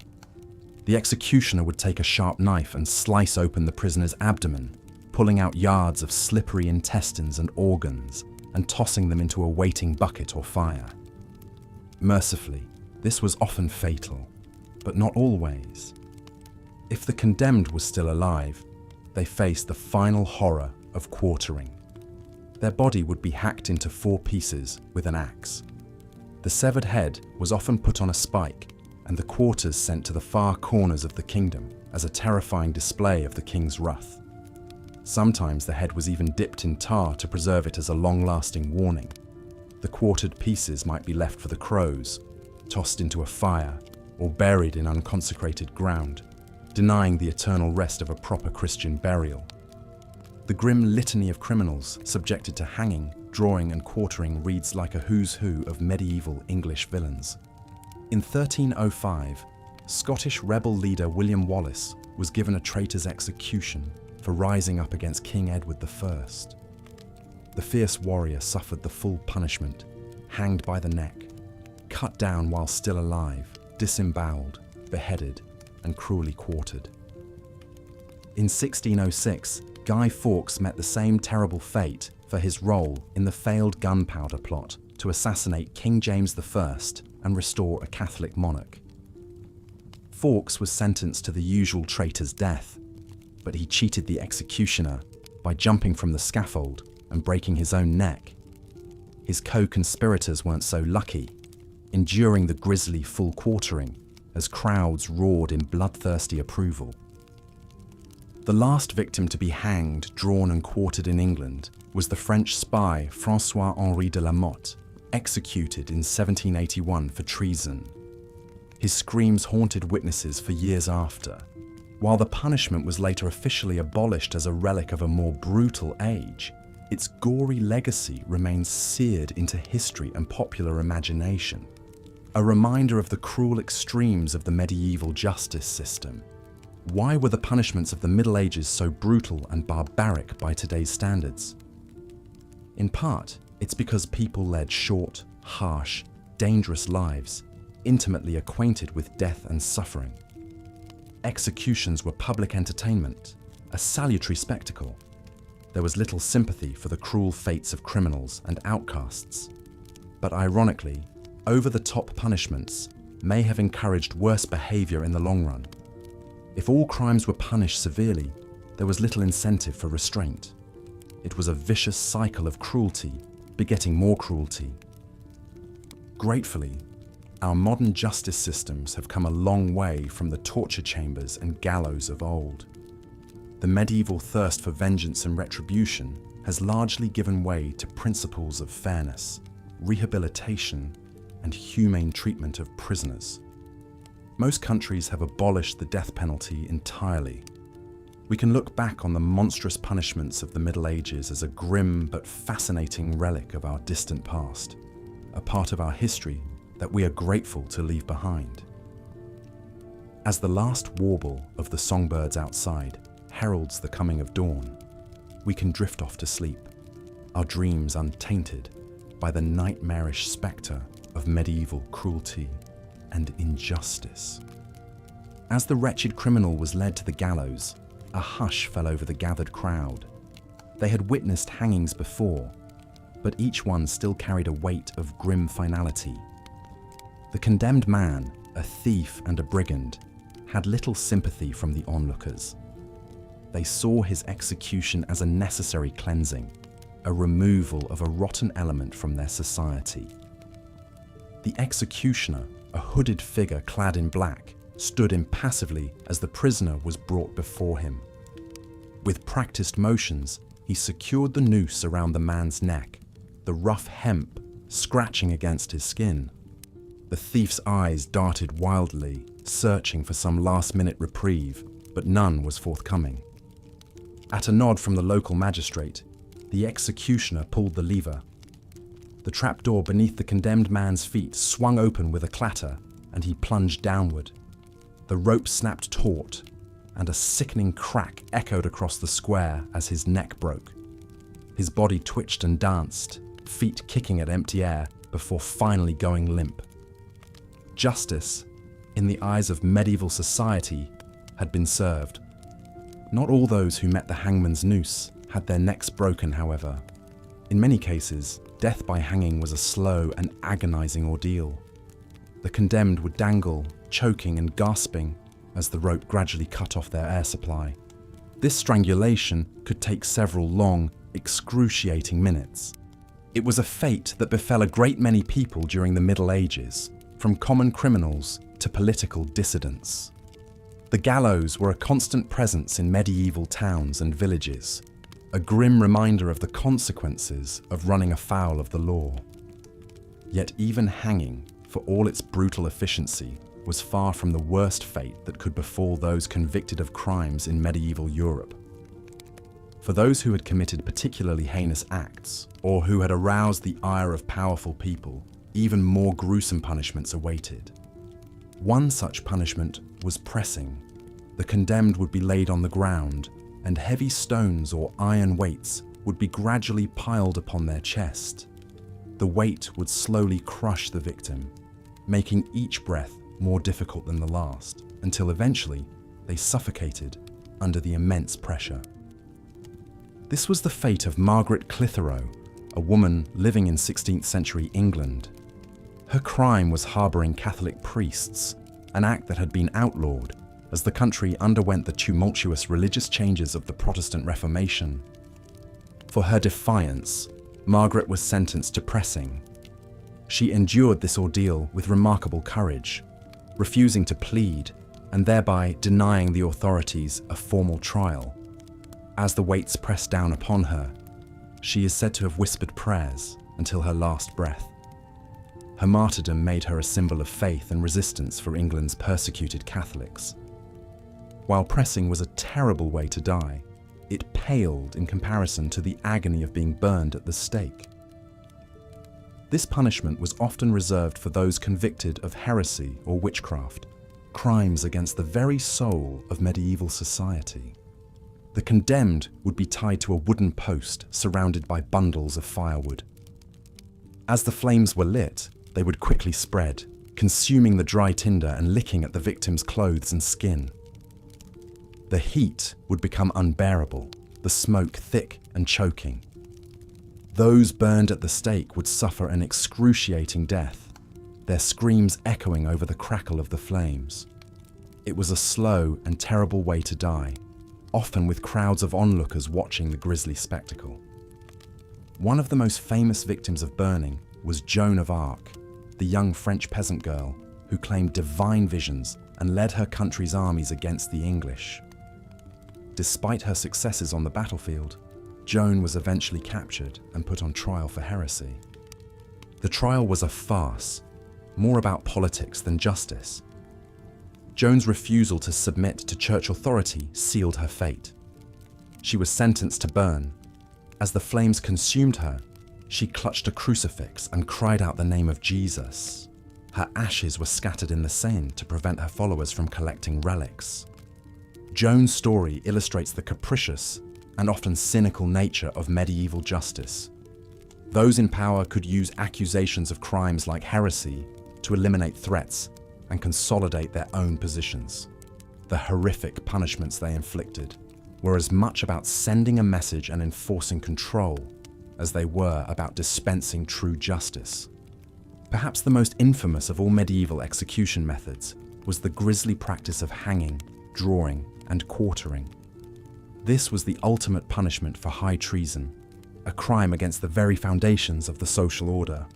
The condemned traitor would first be dragged behind a horse to the place of execution, a symbolic act representing their loss of status and dignity.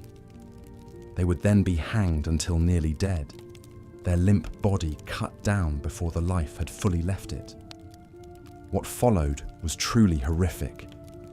The executioner would cut open the traitor's belly, spilling their guts onto the ground. Their entrails would be burned before their eyes as they watched, still clinging to the last threads of life. Finally, their body would be beheaded and chopped into 4 pieces, the quarters of the punishment's name. This was the gruesome fate met by William Wallace, the Scottish knight and rebel leader who defied English rule. After leading a spirited resistance and winning several battles, Wallace was eventually captured and brought to London for trial. He refused to submit to English authority, denouncing the court and declaring his allegiance only to Scotland. For this defiance, he was sentenced to the traitor's death of hanging, drawing, and quartering. Contemporary accounts describe the awful scene in grim detail. Wallace remained stalwart to the end, enduring each awful stage of his execution with remarkable courage until the final blow of the axe ended his suffering. His body was dismembered, and his head was mounted on London Bridge as a warning to other would-be rebels. But rather than quell the Scottish resistance, Wallace's martyrdom only served to inspire further rebellion. His grisly death became a rallying cry, a symbol of the cruelty of English oppression and the unyielding spirit of Scottish independence. As we reflect on these dark chapters of history, it's easy to feel a sense of horror and revulsion. The cruelty and brutality of medieval justice can seem almost incomprehensible to modern sensibilities. It's important to remember, however, that these practices didn't end with the Middle Ages. Many of these gruesome punishments continued well into the early modern period, and echoes of them can still be seen in some parts of the world today. Yet we can also take heart in the progress that has been made. Over the centuries, as societies have evolved and values have shifted, many of the most brutal practices of medieval justice have been abolished. The rise of Enlightenment ideals, the growth of democratic institutions, and the recognition of universal human rights have all contributed to a gradual civilizing of the justice system. Today, in much of the world, the focus of justice has shifted from retribution and deterrence to rehabilitation and restoration. While the system is far from perfect and injustices still occur, we have come a long way from the dark days of the medieval dungeon and the public scaffold. As we drift off to sleep, we can be grateful for the relative peace and security that we enjoy in the modern world. The horrors of history, while important to remember and learn from, need not haunt our dreams. Instead, we can rest easy, secure in the knowledge that we live in a time of greater justice, greater compassion, and greater hope for a brighter future. And with that thought, dear listener, I bid you good night. May your dreams be filled not with the dark shadows of the past, but with the warm light of a better tomorrow. If you've enjoyed this journey through history, be sure to like and subscribe.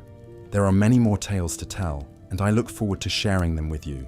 Until next time, sleep well.